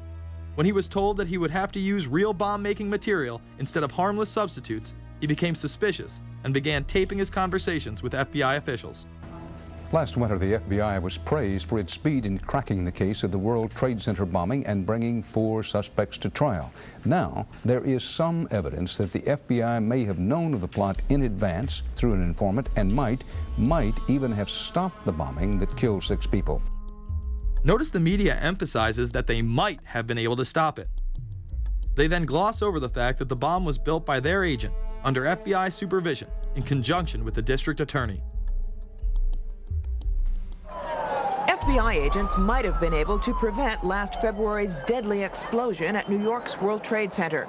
They discussed secretly substituting harmless powder for the explosives, but they didn't, according to the FBI's own informant, Imad Salem. Unbeknownst to the FBI at the time, Salem recorded many of his conversations with his handlers. The actual recording where Salam discusses this with his FBI handler, John Antisev, was released years after the trial. You got paid regularly for good information. I mean, the expenses were a little bit out of the ordinary, and it was really questioned. Don't tell Nancy I told you this. Well, I have to tell her, of course. Well, then if you have to, you have to. Yeah, because, I mean, the lady was being honest, and I was being honest, and everything was submitted with a receipt. Yeah. And now it's questionable. It's not questionable. It's like a little out of ordinary. Okay. You know. All right. I don't think it was. If that's what you think, guys, fine. But I don't think that, because we was start already building the bomb, which is went off in the World Trade Center. It was built by supervision from the Bureau and the GA, and we was all informed about it, and we know that the bomb start to be built.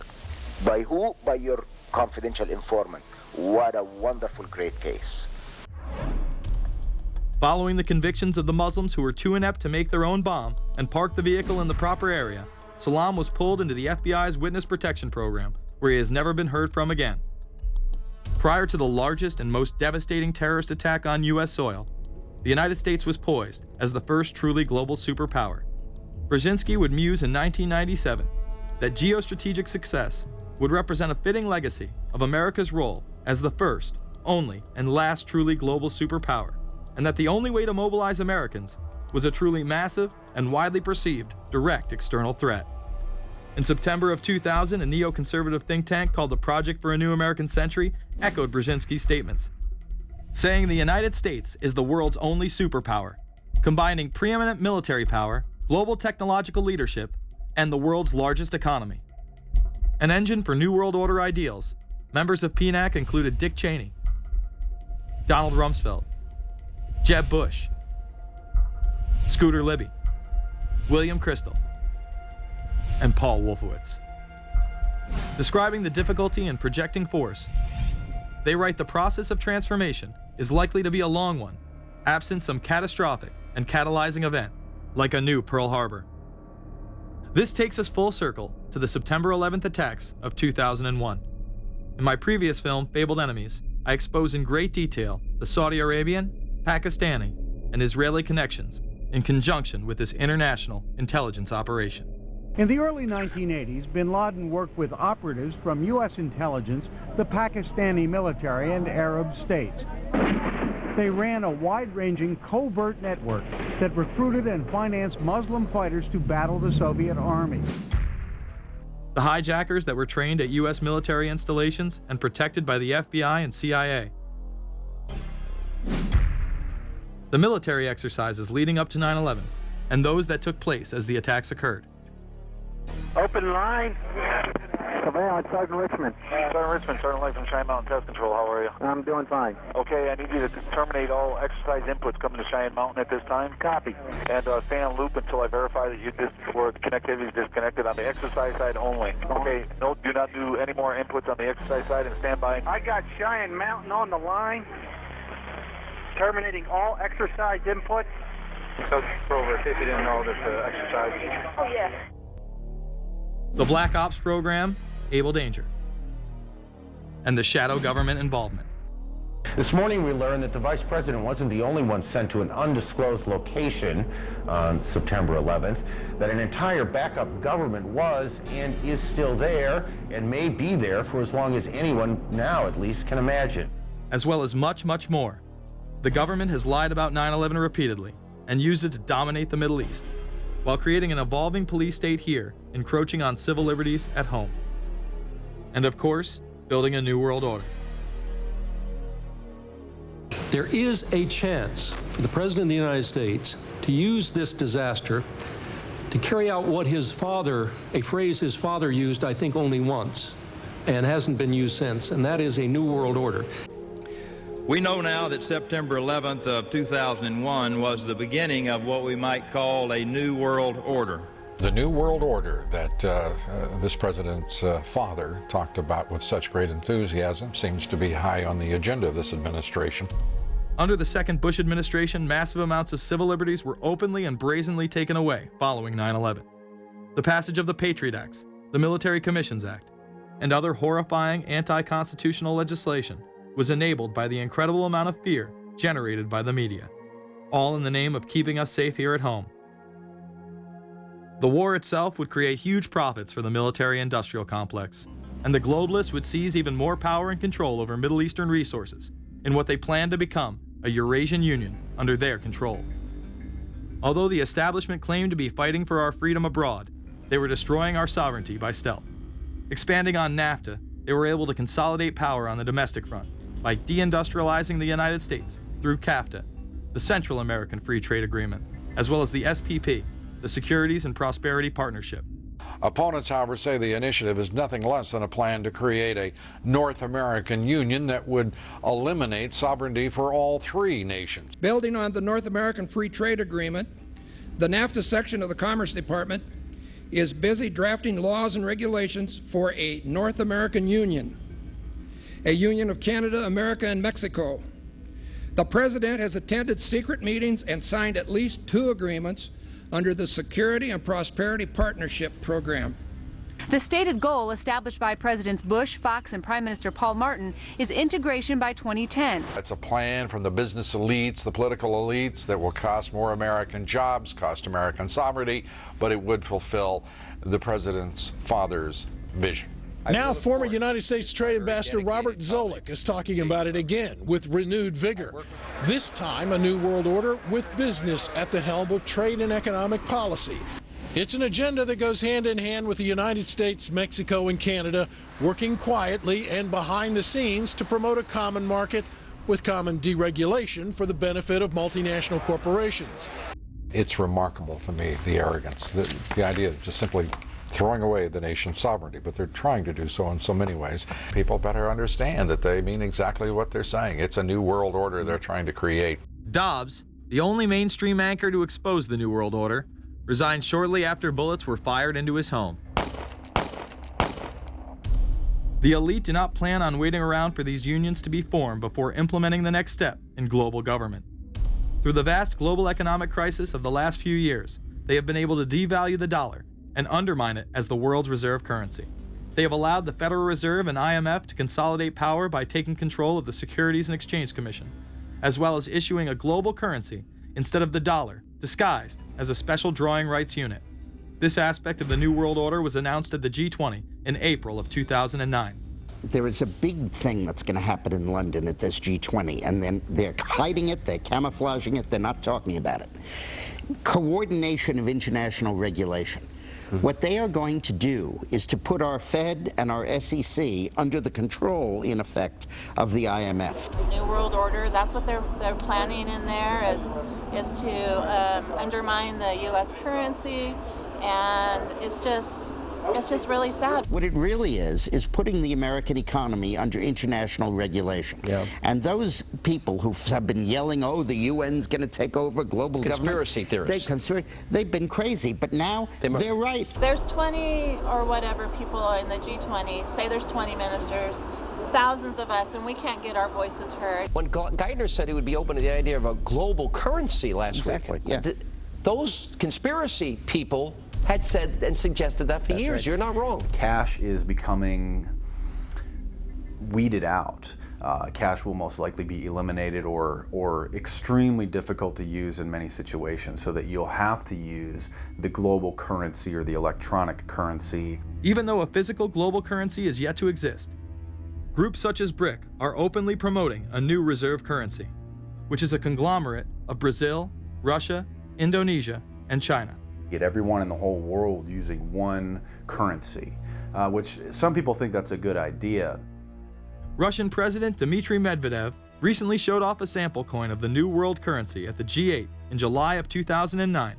We have also agreed today additional resources of $1 trillion that are available to the world economy through the International Monetary Fund and other institutions.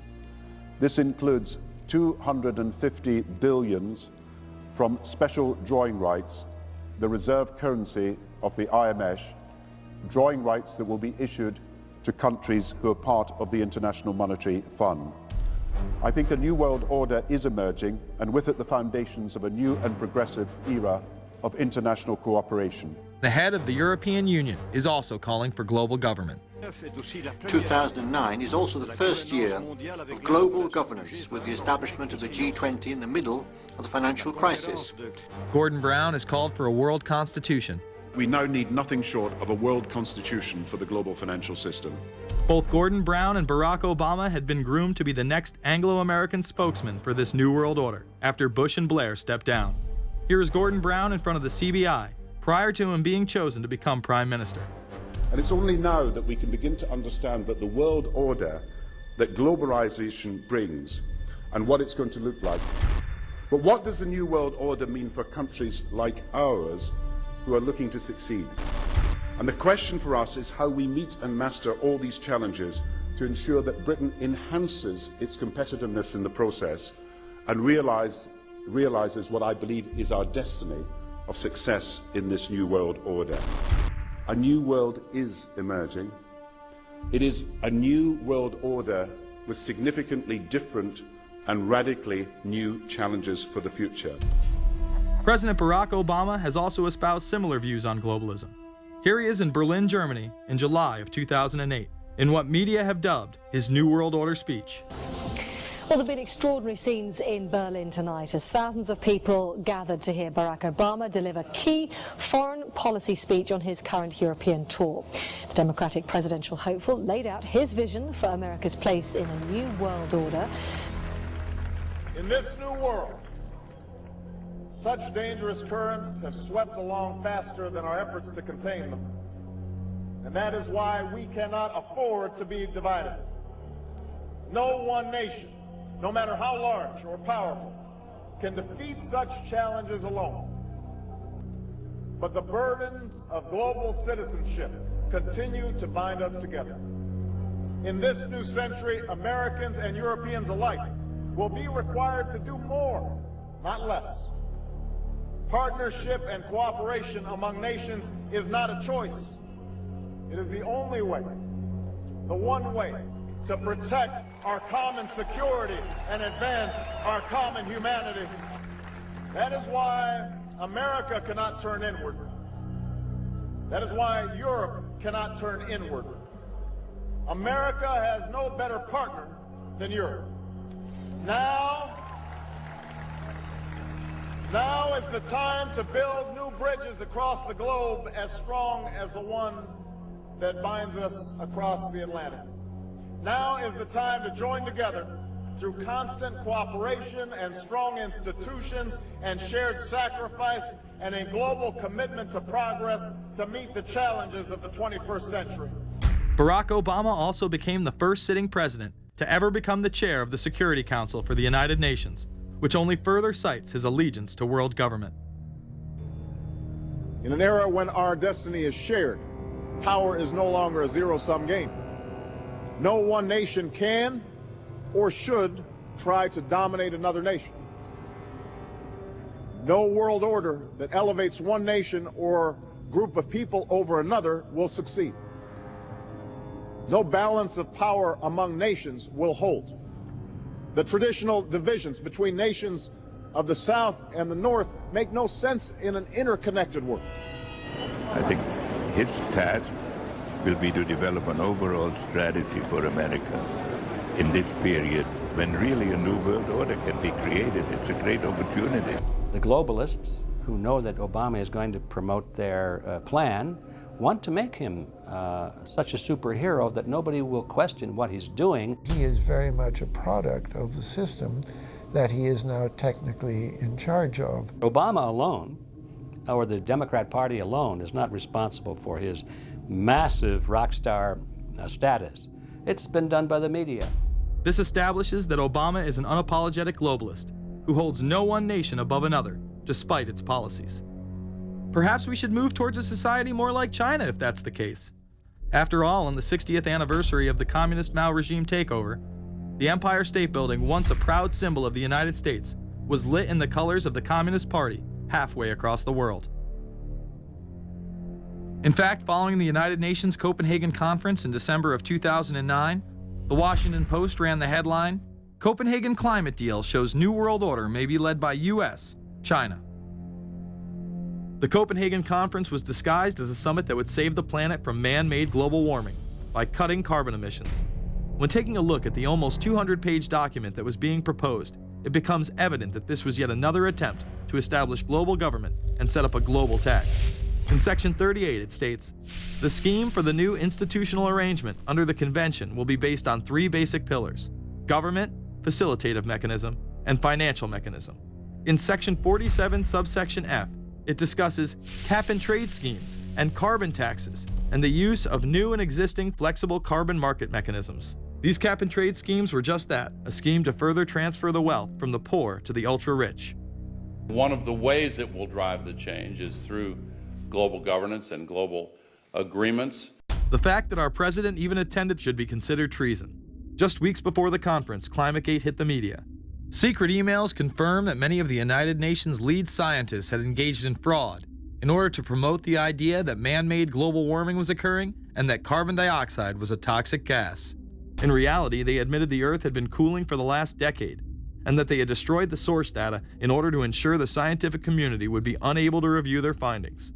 Bill Jones was forced to resign from his position at East Anglia University, and Penn State has launched an investigation into Michael Mann. Because of the scandal, many countries refused to sign the agreement, and instead only 25 heads of state, including rock star President and Savior Barack Obama, signed a much shorter and broader accord. The document states that a high-level panel will be created, and that parties will be subject to domestic auditing, supervision, and assessment. The climate conference in Copenhagen is another step towards the global management of our planet. The idea that carbon dioxide, the life force for plants here on Earth, is a toxic gas and should be taxed is laughable. There have been numerous periods of time in which the Earth has had vastly more carbon in the atmosphere than present day. In areas where there have been volcanic eruptions which emit large amounts of CO2, plants have benefited, and there is no negative impact on the surrounding environment, as well as indigenous people, from the excess carbon dioxide. The globalists promote this theory to keep mankind in fear, not only for the establishment of a global government and a global carbon tax, but the literal control of the entire planet. An even darker side to the scam of man-made global warming exists. In reality, it's about population control.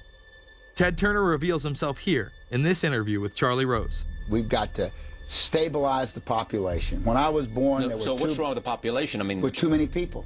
That's why we have global warming. We have global warming because too many people are using too much stuff. We've got to stabilize population. On a voluntary basis, everybody in the world's got to pledge to themselves that 1 or 2 children is it. Not doing it will be catastrophic. We'll have 8 degrees, we'll be 8 degrees hotter in 30 or 40 years, and basically none of the crops will grow. Most of the people will have died, and the rest of us will be cannibals. Civilization will have broken down. What the few people who are left will be living in a failed state like Somalia or Sudan, and living conditions will be intolerable. The droughts will be so bad there'll be no more corn growing. Not doing it is suicide. Unbelievably, when Turner met with other globalists, David Rockefeller, Warren Buffett, Bill Gates, Michael Bloomberg, and even Oprah Winfrey to discuss population control, they were portrayed as superheroes. Behind closed doors on this New York campus, a secret gathering of some of the world's most powerful people. Gates, Buffett, Bloomberg, Winfrey. It was like, well, it was like the Super Friends. In the great hall of the Justice League, there are assembled the world's 4 greatest heroes. Together with others at the meeting, including George Soros, Ted Turner, David Rockefeller, they're worth more than $125 billion. The new Superman and Wonder Woman, the super rich friends, not fighting bad guys, but fighting for good nonetheless. Would a superhero call for a one-child policy? Would a superhero call for population control? In a recent interview, he claims that 2 billion people would be ideal. That means 4 billion plus must die to accommodate a man who owns more acreage than anyone else on the planet. Let's not forget that Ted Turner is the president of the United Nations Foundation. There are countless examples of how we are being indoctrinated to accept these kind of conditions and believe that man and his activities are the problem. From the promotion of climate cops, we're the carbon cops and we're on the lookout for energy wasters, to phony liberals and conservatives getting together to promote climate change. Hell, let's face it, we're polar opposites. We couldn't be further apart. I'm on the left, and I'm usually right. And we strongly disagree. Except on one issue. Tell them what it is, Reverend Pat. That would be our planet. Taking care of it is extremely important. We all need to work together, liberals and conservatives. So get involved. It's the right thing to do. Now there you go again. The New World Order will stop at nothing to achieve planetary dominance, whether it be assassination, wars based on lies, and even a phony environmental movement. So it should come as no surprise that they have been tracking, tracing, and databasing our lives for years. Many people are aware that the Bush administration engaged in warrantless wiretaps on American citizens. What they don't understand is that it has come out in court that all the major telecommunications companies have been secretly storing every piece of data received from our phones and our computers and handing them over to the National Security Agency. You heard about the government secretly listening in on phone conversations without a warrant, but there is evidence that your email is also being tapped. The government has been intercepting most emails as part of its terrorist surveillance program. That program has been criticized as illegal because it's missing an important ingredient: search warrants. Several years ago, Klein says he came to suspect that AT&T had installed secret computer gear designed to spy on internet traffic at the request of the National Security Agency. This is just a small part of the picture, as AT&T was not the only company involved and emails were not the only issue. The NSA was installing Norris Insight systems, which are capable of monitoring billions of bits of internet traffic per second. It was also able to monitor any calls trafficked through its system, all websites visited, all instant messaging, and separate types of transaction records. The secret room at AT&T contains gear which enables the government to look at every individual message on the internet and analyze exactly what people are doing. Here's another document. It mentions a company called Narus. Narus makes computer software that can swallow and analyze 10 gigabytes of information every second. That means it could go through all the information in all the books in the Library of Congress in a little over 15 minutes. The documents Klein and others were able to produce were then censored by the NSA. Bankston isn't allowed to talk about the documents in detail. The government has since had them sealed. But he says what is in there boggles the mind. We are talking about a substantial portion of all the communications traffic in the United States. The policies have been shielded by the Obama administration and continue to this day. Attorney General Holder has publicly stated lawsuits be thrown out of court, and after several attempts, Klein and other cases were thrown out as well, once again citing the national security of what used to be a constitutional republic, not a massive corrupt slave state. Living in the New World Order, when it's close to completion, for the average citizen, for people like you and me, is going to be essentially slavery. We're never going to be able to get ahead. We're never going to be able to amass enough wealth, essentially to retire or to do what we want to do in life. We're going to constantly be working for the man. They're creating essentially a two-class system. So it's going to be an inner ruling elite and then everyone else. And I got news for you. You're everyone else. The New World Order that is currently being built revolves around creating a global technopoly ruled by the elite, in which they dominate and control a severely reduced populace, which they treat as their pets. In the New World Order, the people are the enemy. Internal documents released in March of 2009 reveal that the Department of Homeland Security is targeting citizens who discussed the New World Order, people with a Christian identity or sovereign citizens who argue that the government has gotten away from the intent of the Constitution and are strong states' rights advocates. People who are anti-immigration, stating, extremists will argue that immigrants are taking the jobs of U.S. citizens during times of high unemployment and without paying taxes. People who oppose the Federal Reserve banking system. People who display constitutional party or libertarian material. People who support Ron Paul. And those who have bumper stickers containing anti-government rhetoric. This document is one of literally thousands that make everyone a possible terrorist. This establishes a pattern of demonizing ordinary citizens while giving draconian powers to the state. You are considered guilty until proven innocent. As technology is developed, separate parts of their command and control system are beta tested around the world. Here at home, Boy Scouts are being trained to take on returning veterans and disarm domestic extremists, while national programs such as City Year are training young people to serve the government. I am change. I am fierce. In the United Kingdom, it has been established there are over 4 million CCTV cameras. That is around one camera for every 14 citizens. Their purpose is not to solve crime, as it takes 1,000 CCTV cameras to solve just one crime. It is to create a tattletale society in which everyone is under constant surveillance by the state and those around them. The company Internet Eyes is now paying people to log onto the internet and watch CCTV cameras in real time as they turn in criminals for cash. Families deemed by the state to be unfit in England have now been put under 24-hour CCTV supervision in their homes. This program has plans for 20,000 families in England, which is to double in the next 2 years. Your every move in both your home and the outside world is under constant surveillance by a criminal elite who operate above the law. As we are constantly under the microscope, their activities remain in the shadows. Obama extended diplomatic immunity to Interpol with Executive Order 12,425, further empowering criminal behavior within our own government. In the Middle East, endless wars will continue. Under the Obama administration, we have sent tens of thousands of more troops into Afghanistan, all while the same network exposed in the Iran-Contra affair discussed earlier controls the opium trade. It was revealed in October of 2009 that the CIA had been funding puppet Afghani leader Hamid Karzai's warlord brother for the last 8 years. He is the lead opium dealer in the region. It seems the same cartel that was dealing drugs in the 80s and 90s never stopped. After all, how else could the government fund black operation programs across the board? The Karzai regime has whole sections of it which are drug supported, and we can't touch it. We turned Afghanistan into the major supplier of heroin for the world. It happened under CIA supervision. This continues while many of the Taliban are literally on U.S. payrolls. Is there a possibility that we have Taliban employees? The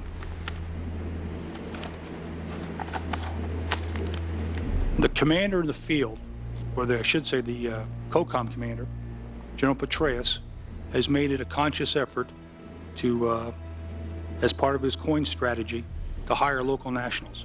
I can't talk in this form, nor am I the qualified guy to talk about it, but there is no doubt in my mind, one day you're on one side of the ledger, the other day you may be on the other side of the ledger.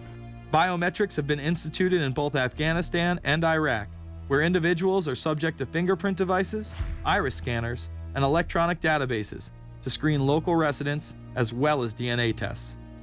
This includes anyone within the populace of a combat zone. Someone has to go out there with the biometric registration equipment, take your iris scans, take your scans and get you registered in the system like that. As scary and tyrannical as these systems seem to be, none may be as dangerous as the implantable RFID microchip. Through various pretenses, including terror, security, and entertainment, the chip has been promoted and integrated into society. In 2001, following the 9/11 terrorist attacks, the Jacobs family became the first family to be injected with microchips in front of a live television audience. We have a Florida family who are really pioneers in a brave new world. They have volunteered to be the first ever to have microchip identification devices implanted into their body. After 9/11, I was really concerned with the security of my family. In 2004, the FDA approved the use of RFID technology to be implanted into human beings. However, studies dating back to the 1990s show the implantable microchip has been linked to cancer in animals, but this has not slowed the agenda of control. In Barcelona, trendies get chips in order to receive VIP status at the exclusive Baja nightclub. A simple swipe of the arm gets them in without a line, and it pays for their drinks too. The Mexican government also chipped employees for security measures in 2004. We were interested today to hear that more than 100 law enforcement officials in Mexico are having microchips implanted in their arms. The chips allow a person to be scanned, sort of like a cereal box at the supermarket checkout. Mexico's Attorney General and 160 of his deputies have had microchips implanted in their arms. It is to provide access, said the Attorney General, to the right people in exclusive areas. Today, aside from being promoted as a device that can save your life by storing all of your medical information in it, it is being promoted as the next generation tool for video gaming. Sega developer Yu Suzuki plans on developing gaming technology using implantable RFIDs. He states, people that have some sort of chips in their bodies, to be able to keep track of vital signs, so it doesn't have to be a scary thing. But you could put a sensor here, you know, a bit like the Matrix, as he points to his arm. It's not really something only in the future. Some people already have them, chips in their bodies. Suzuki is correct. It has never been easier to order a microchip online and implant it under your skin. Microchips implanted in your hand, arm, or shoulder is just the beginning.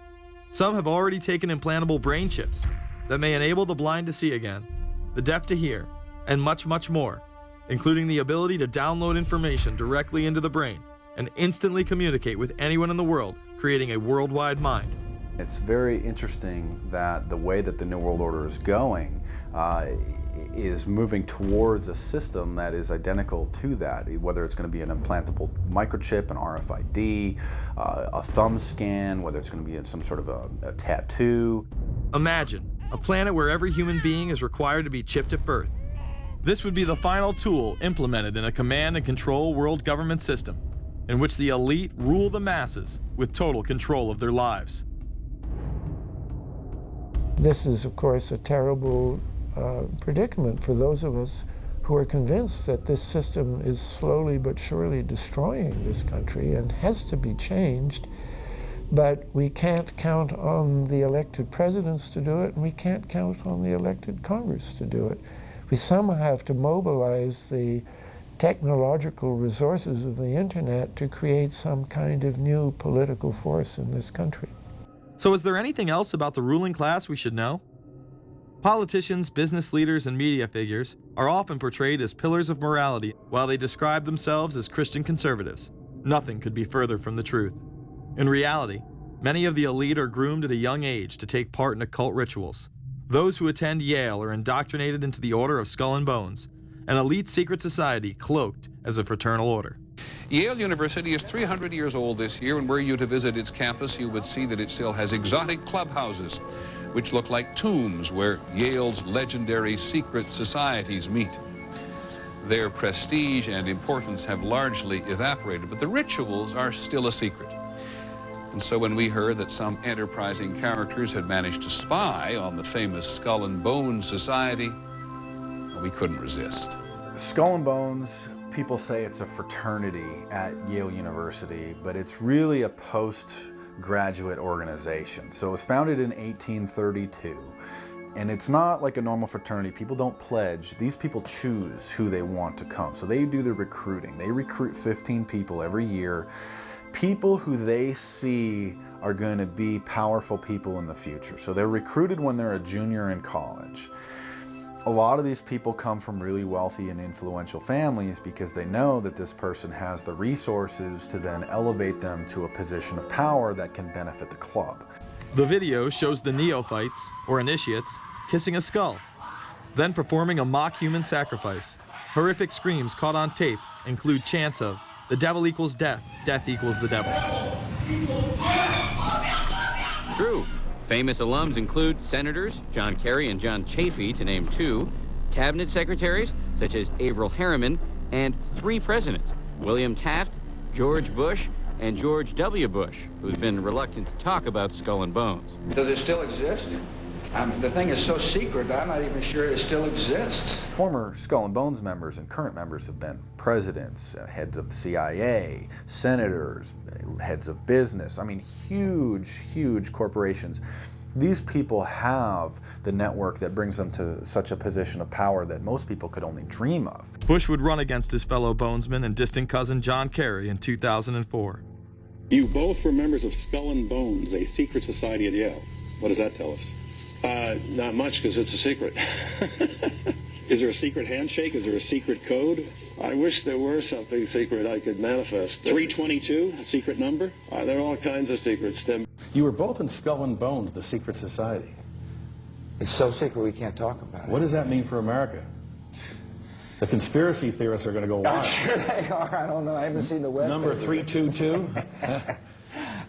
This is an elaborate, occult, ritualistic entry into this group that they are now a member of for life. This culture of death and the occult continues long after college. Later on in life, these pagan rituals carry on in the redwoods of Sonoma, California. And what is the Bohemian Grove? Well, it's a kind of summer camp for the powerful, an all-male gathering in great secrecy. This group was formed in the late 1800s by artists, industrialists, and politicians. Bohemian attendees worship the owl as their deity. The Aztecs, Mayans, and other natives of Mesoamerica considered the owl a symbol of destruction and death. This is why the opening ritual for the club is the cremation of care. During the ritual, the effigy of a baby is rowed across the water by the Grim Reaper and given to a high priest, who then tosses it on a fiery sacrificial altar of a 40-foot owl god. It is an earth-based ritual in which care is burned away. The conscience is symbolically cast aside so that they may ignore the pain they have inflicted on others for the advancement of their own agendas. With this ceremony called the cremation of care, that begins the two-week encampment where the body of dull care, symbolizing woes and concerns, is burned on an altar in front of a big owl statue. When that ceremony ends, they all start to cheer and yell. You have to ask yourself why it is that somebody would want to do that, let alone these elite people. And if you look at the elite throughout history, many of the people that achieve pinnacles of power are into the occult. They seek a supernatural way to gain power. Why are Christian conservatives such as the Bushes and Newt Gingrich attending the Grove? And I recognize I'm not going to be invited to Renaissance Weekend or that Bohemian deal where Newt, Rush, and Dick all sit in a teepee naked beating on tom-toms. Why does the media barely mention the Grove? Because many of them are in attendance. Late political cartoonist Phil Frank of the San Francisco Chronicle draws a reporter thinking about his loyalties to Bohemian Grove as he takes notes for a story. Stories about what happens in these redwoods are hard to come by. A campground statue reminds Bohemians to keep their mouths shut about the Grove. Many world events have been shaped at the Grove, including the creation of the atomic bomb. Discussions at the Grove in the 1930s helped lead to the development of nuclear power and the atomic bomb. Every Republican president since Calvin Coolidge has been a member, as well as many Democrats, including Jimmy Carter. If you look at the membership lists of the Bohemian Grove and the Council on Foreign Relations, the Bilderberg Group, a lot of the key level people are overlapping and are involved in numerous groups. In addition to pagan rituals that take place there, this all-male club also deals with darker themes through the plays Montezuma, which feature Aztec human sacrifice, and Faust, which feature Mephisto. Some of these plays are disturbingly flamboyant. Many of the elitists have a penchant for cross-dressing and singing show tunes.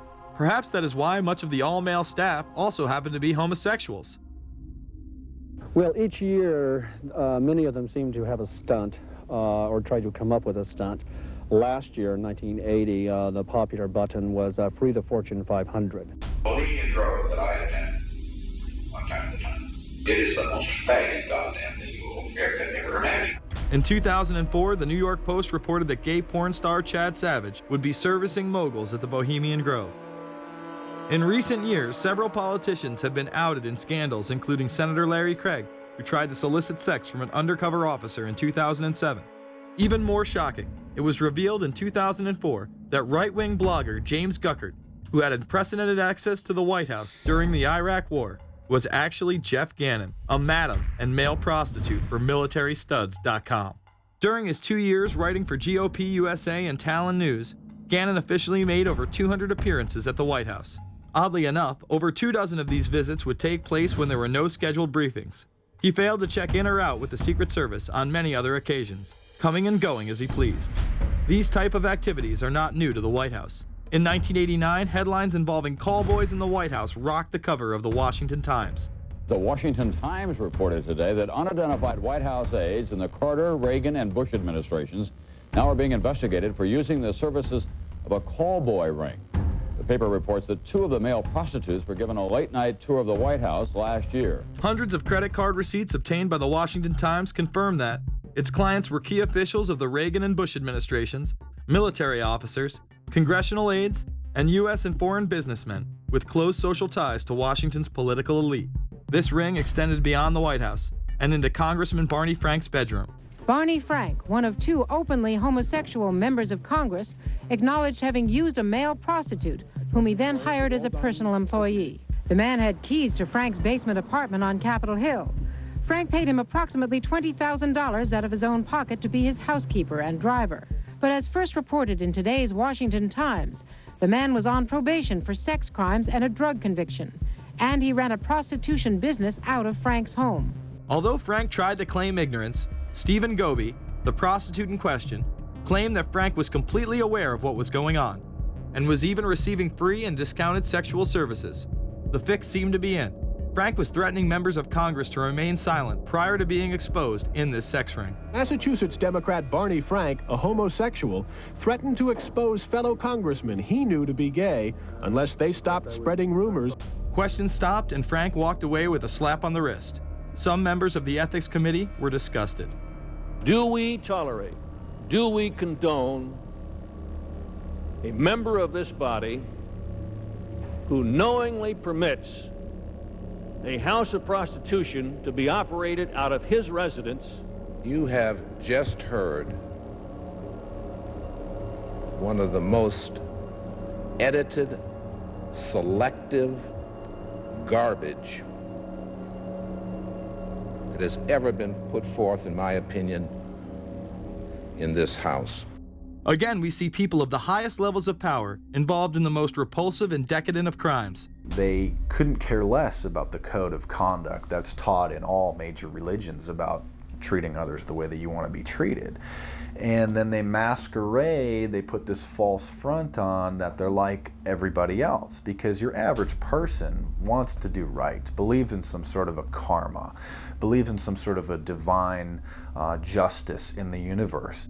And so these people need to put on this front that they're like the average Joe in middle America, that they go to church every once in a while, and that they believe in an afterlife and a divine justice. And so they have to put on this front that they're like everybody else in order to get elected and to be accepted and to not have people look at them suspiciously, because if somebody goes around and openly admits that they were an atheist or that they were some obscure religion, people aren't going to throw their support behind them as much, and they're not going to trust them as easily. The reality of this behavior is never revealed to the public, as the media keeps any revelations quiet. Unfortunately, these type of activities continue to this day. Florida Congressman Mark Foley chaired the House caucus on missing and exploited children, and went on television praising Chris Hansen's To Catch a Predator series. The Dateline piece has probably done more than any law we can create. Foley was later caught attempting to have sexual relations with numerous underage pages. Congressman Mark Foley, the man who championed the Child Protection Act of 2006, resigned after inappropriate emails and instant messages surfaced that he sent to former congressional pages. Once more, no charges were even filed. Foley himself has checked into rehab. No one has been charged with any crime. The predator class acts like Roman emperors, indulging in excess that includes sex with young boys, while portraying themselves as men of the Lord. The insanity is that we have allowed an interwoven elite criminal class to rule over us while posing as the saviors of the planet. We have learned they will stop at nothing to achieve their goals and are not held accountable for their crimes. They prey on the system rather than protect it. This is not a new world order of peace and prosperity. It is not a world government to save the earth. During difficult times, we must remain ever vigilant against seemingly positive solutions imposed to suit their aims. Crises there will continue to be. In meeting them, whether foreign or domestic, great or small, there is a recurring temptation to feel that some spectacular and costly action could become the miraculous solution to all current difficulties. We are threatened by a superclass that control the flow of information and hide technology from the public. The prospect of domination of the nation's scholars by federal employment, project allocations, and the power of money is ever present and is gravely to be regarded. We must also be alert to the equal and opposite danger that public policy could itself become the captive of a scientific, technological elite. It is time to put down the remote control, to turn off your Xbox, and start paying attention. It is time to step away from everyday luxuries and pop culture and take action against a monolithic, concentrated evil in order to save what's left of humanity. We must now trade in our apathy for action in order to defeat this invisible empire.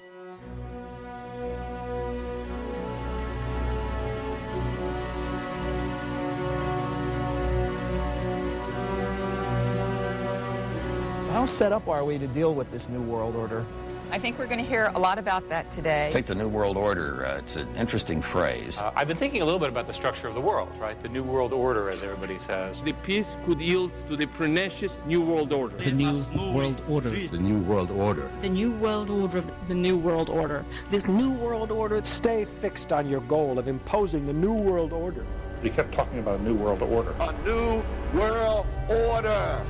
That's what we need now. A New World Order with swing. One war and one victory doth not a New World Order make. Conservatives used to believe in the United States of America rather than the United States of the New World Order. The ambition to create a New World Order. Whose world order is this? And of course, what he called it was the New World Order. Respect for a New World Order. We can see a new world coming into view, et cetera, et cetera. That's the core of the New World Order that we want to try to build. It's the sole superpower, New World Order. New World Order. A New World Order. To a New World Order of peace. Let's say a New World Order, for want of a better term. Entities of the New World Order. The whole concept of New World Order is something else. It really says that the state is God. The state will play a bigger role in the economy. New order. What Wilson wanted was a New World Order, not just a New World Order. In order to compete in the New World Order. Compete in this New World Order. This is the third leg of the New World Order. We had the World Bank, we had the IMF, and now we had the World Trade Organization. A rigid New World Order. This hoped-for New World Order. Constructing a New World Order. In the New World Order of the 21st century. The New World Order we're going to put in place In this New World Order. In this New World Order. The patriots in this country are not going to see their rights diminished in order to create a New World Order. That President Bush has described as a New World Order, which we all share that same desire. A New World Order is surely in the making here. Are we ready for the New World Order? It's a timely and often controversial question. You don't hear a politician speak the way you do in America. It's about the future of Europe and a New World Order. Mr. President, thank you so much, and I hope to have you again, and I hope to see you again.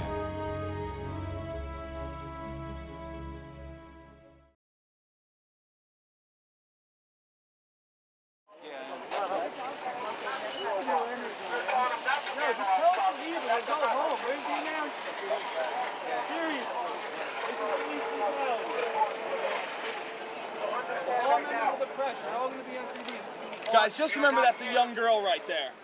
This is my homework, and I go to this school.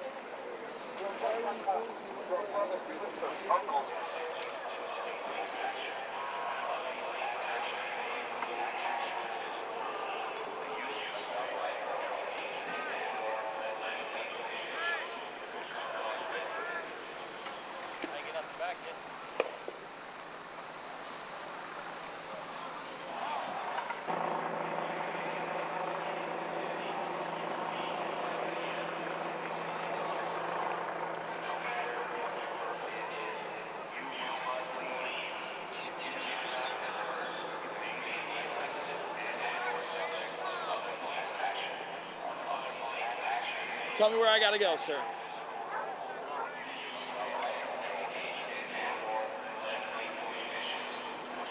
I'm asking where I gotta be. Turn around! All right, jeez. And go! All right, man, jeez, I didn't do anything.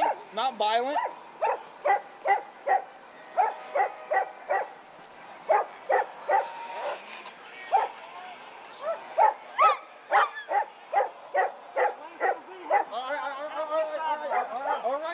All right, I'm on the sidewalk.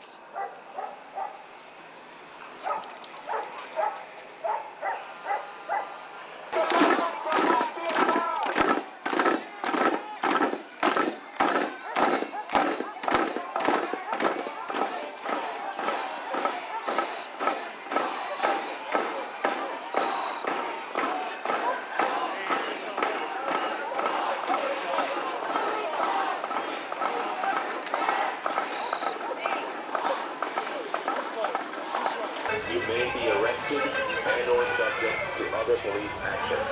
Other police action may include actual physical removal, the use of riot control agents and or less lethal munitions, which could cause risk of injury to those who remain. And once again, how we have earplugs will be needed right here. Earplugs right here if you guys need them.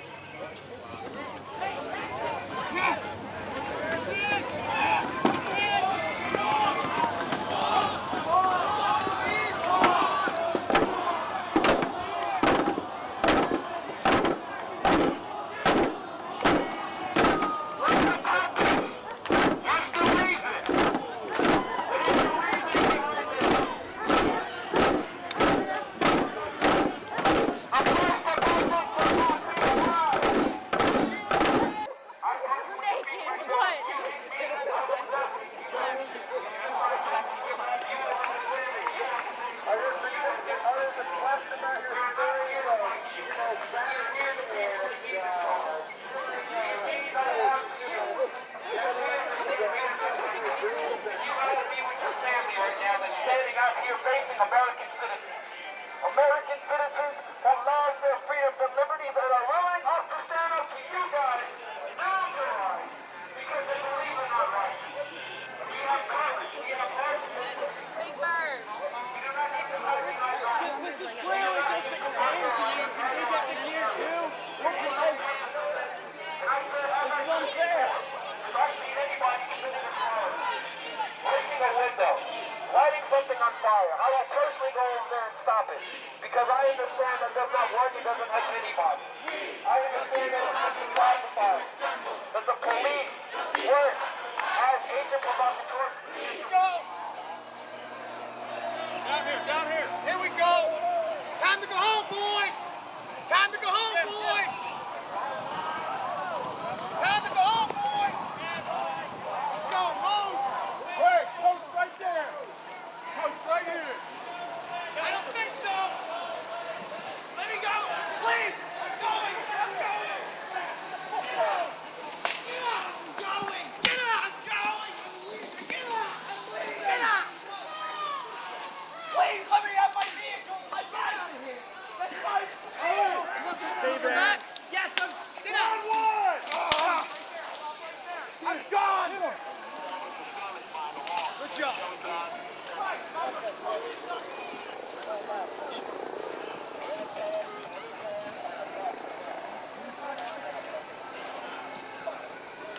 Squad 1, where you at? Bravo 1.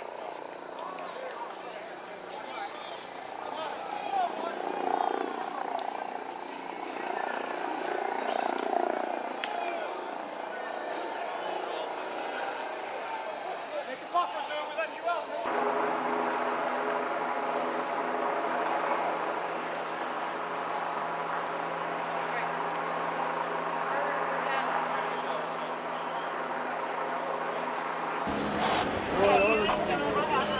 You have your credentials? 15 minutes ago, half an hour ago, you won't believe it. Is it good? Okay. Stop you to 312.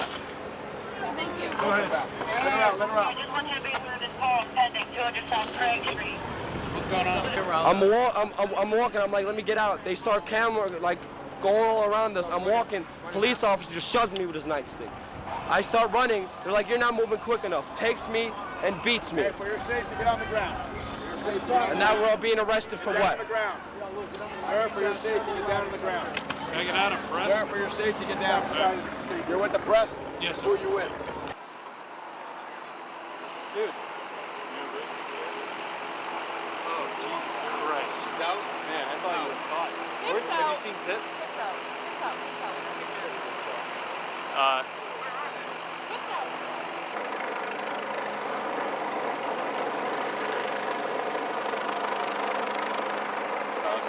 You gotta go.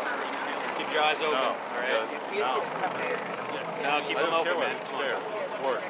Tip your head all the way back, guy. Come on. I don't know. Come on, tip your head all the way back. I got one around my head, around my neck. You have one on mine. What's up on backpack?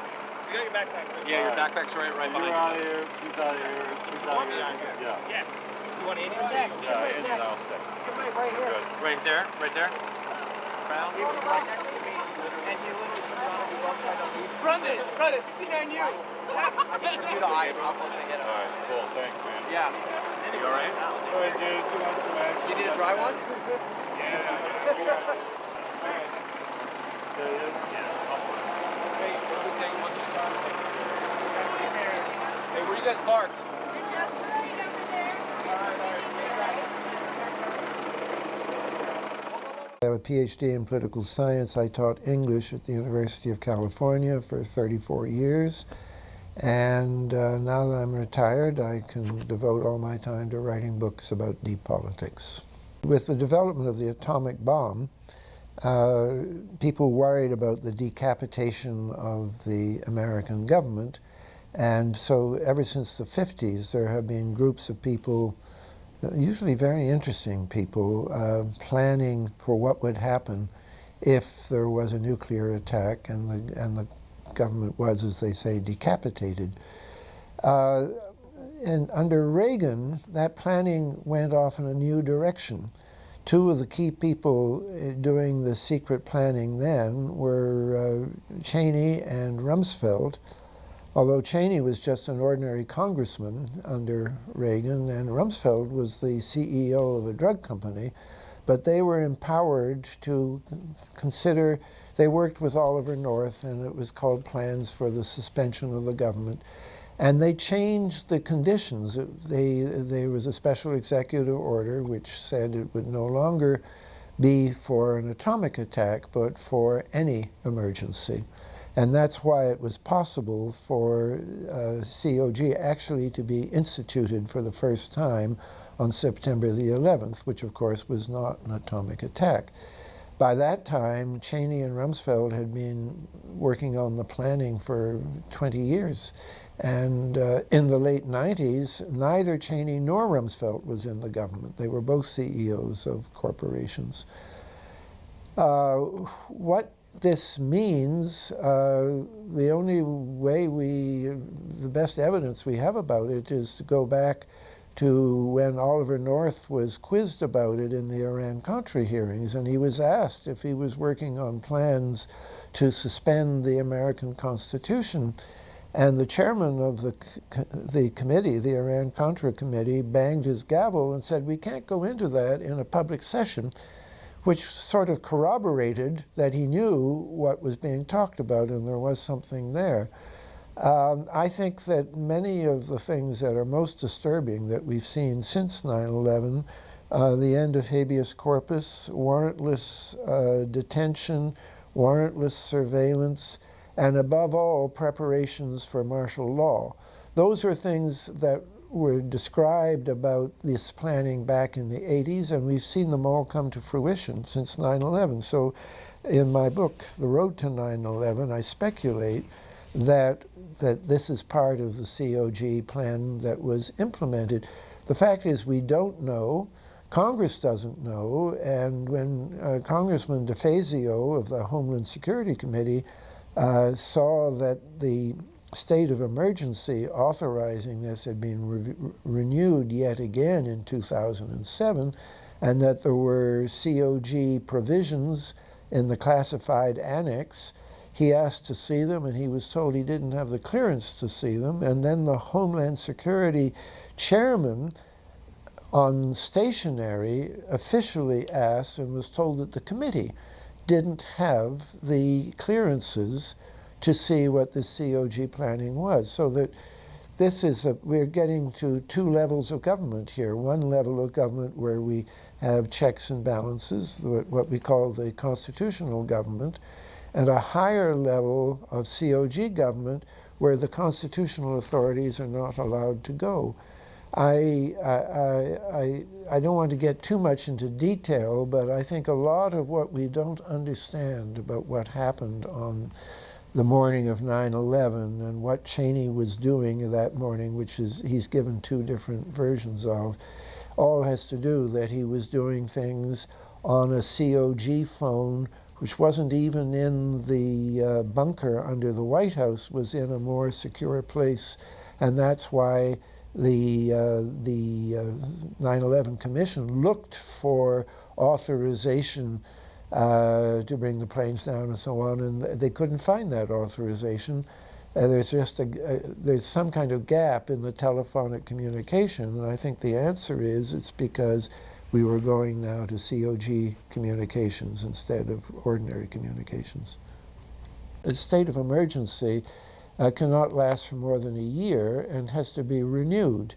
And without mentioning the act, Bush did annually renew. And so it was clear when Obama was elected that we were going to find out what Obama would do. And a former Congressman, Dan Hamburg, and myself appealed to Obama, first of all, not to renew it, and also we appealed to Congress to observe another part of the same law that says that if there's any state of emergency is declared, then Congress shall, it's not an option, they're required by law to review it within 6 months and either terminate it or render it official. And we were waiting to see, and unfortunately Obama disappointed us just in September 2009. He then did, for the first time mentioning the act, say that under the terms of the act he was extending the state of emergency for another year. But this is not really a legal state of emergency under the act, because for it to be legal, Congress should have approved it.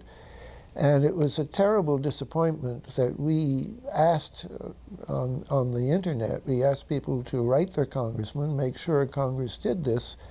And one congressman wrote back and said to his constituent and said, we understand that the provisions of this act have been overridden by, guess what, COG. So it's another indication that COG is overriding the constitutional and legal provisions that protect us in this country. The word parapolitics, I defined it in my book as, with the CIA in mind, forms of politics in which accountability is consciously diminished. Now, the word is caught on. It's being used by all kinds of people, and it's being used slightly differently today, mostly because of what's happened in Colombia. I think now in Colombia you have a government, but you also have these paramilitary forces that are supported by drugs and hire themselves out to landlords to kill peasants who are organizing for their rights or to kill union organizers. There are two executives of an American company, the Drummond Coal Company, who face indictment now because they hired these para people to do this. The state is so, it's such a topic of discussion in Colombia. They keep calling the state and the para-state. The politics, which is what goes on in Congress and in Bogota, and the para-politics, which is what's going on in the countryside when these drug forces are enforcing. And the word, so I no longer own the word, but it's roughly what I mean. I also wrote a book called Deep Politics and the Death of JFK, and in that book I tried to distinguish between parapolitics, which is something you consciously do and set up as a system, versus deep politics, which is just something that you have to live with as a fact. For a long time I used these terms and the major media would not touch them, but just in the last 10 years, if you Google now, you'll see quite a few references to deep politics, or if you go to LexisNexis, better example, because that's just the mainstream media. And they are being used, they're not being distinguished. They both are being used to mean roughly the same thing. Organized crime fits into the whole structure of how this country is governed, and this helps explain how not just how Kennedy could be killed, but also, more interestingly, how the forces of government would immediately cover it up with a false story that Oswald did it and acted alone. I gave a paper about all three of the big assassinations in the 60s, which was John F. Kennedy, Bobby Kennedy, and Martin Luther King. And there are certain common denominators which I think reinforce what I was saying about Kennedy, John F. Kennedy alone in my book. One is that you find that there's a drug aspect to all three of those killings. There's an organized crime aspect to all three of them. I say this without pretending that I have solved those cases. I wasn't even really trying to solve the cases. I was just trying to understand how a president could be murdered, and this would be essentially absorbed into the culture of the country. We have a guy who's officially blamed for it. Most people don't believe that Lee Harvey Oswald, well, they may believe he pulled a trigger, but they don't believe that he was a lone assassin. And yet, most people don't particularly care about it. We're just having to live with that. I call these events deep events. We've become accustomed to the idea that every now and then something is going to happen, and we just know from the beginning we're not going to get to the bottom of it. And the more they happen, the more reconciled we've become to this state of affairs. The obvious recent example, of course, is 9/11. Nobody's claiming we've got to the bottom of 9/11. Even the two chairmen of the committee are saying that there was a lot of falsified information given to their commission, and that the CIA didn't, they relied very heavily on information from the CIA, which they weren't able to deal with the raw data, and they now realize that the CIA was covering up to some extent in their interviews. They were relying on data that came from people who had been tortured, which means that on the face of it, it was not very reliable data. So there's a lot of people who recognize that we don't know the truth about 9/11, but here is an event which has changed the whole constitutional situation in this country, and once again we're not being allowed to look at it. People are fighting very hard to get a really independent, for the first time, a really independent investigation, and it's proving extremely difficult to do.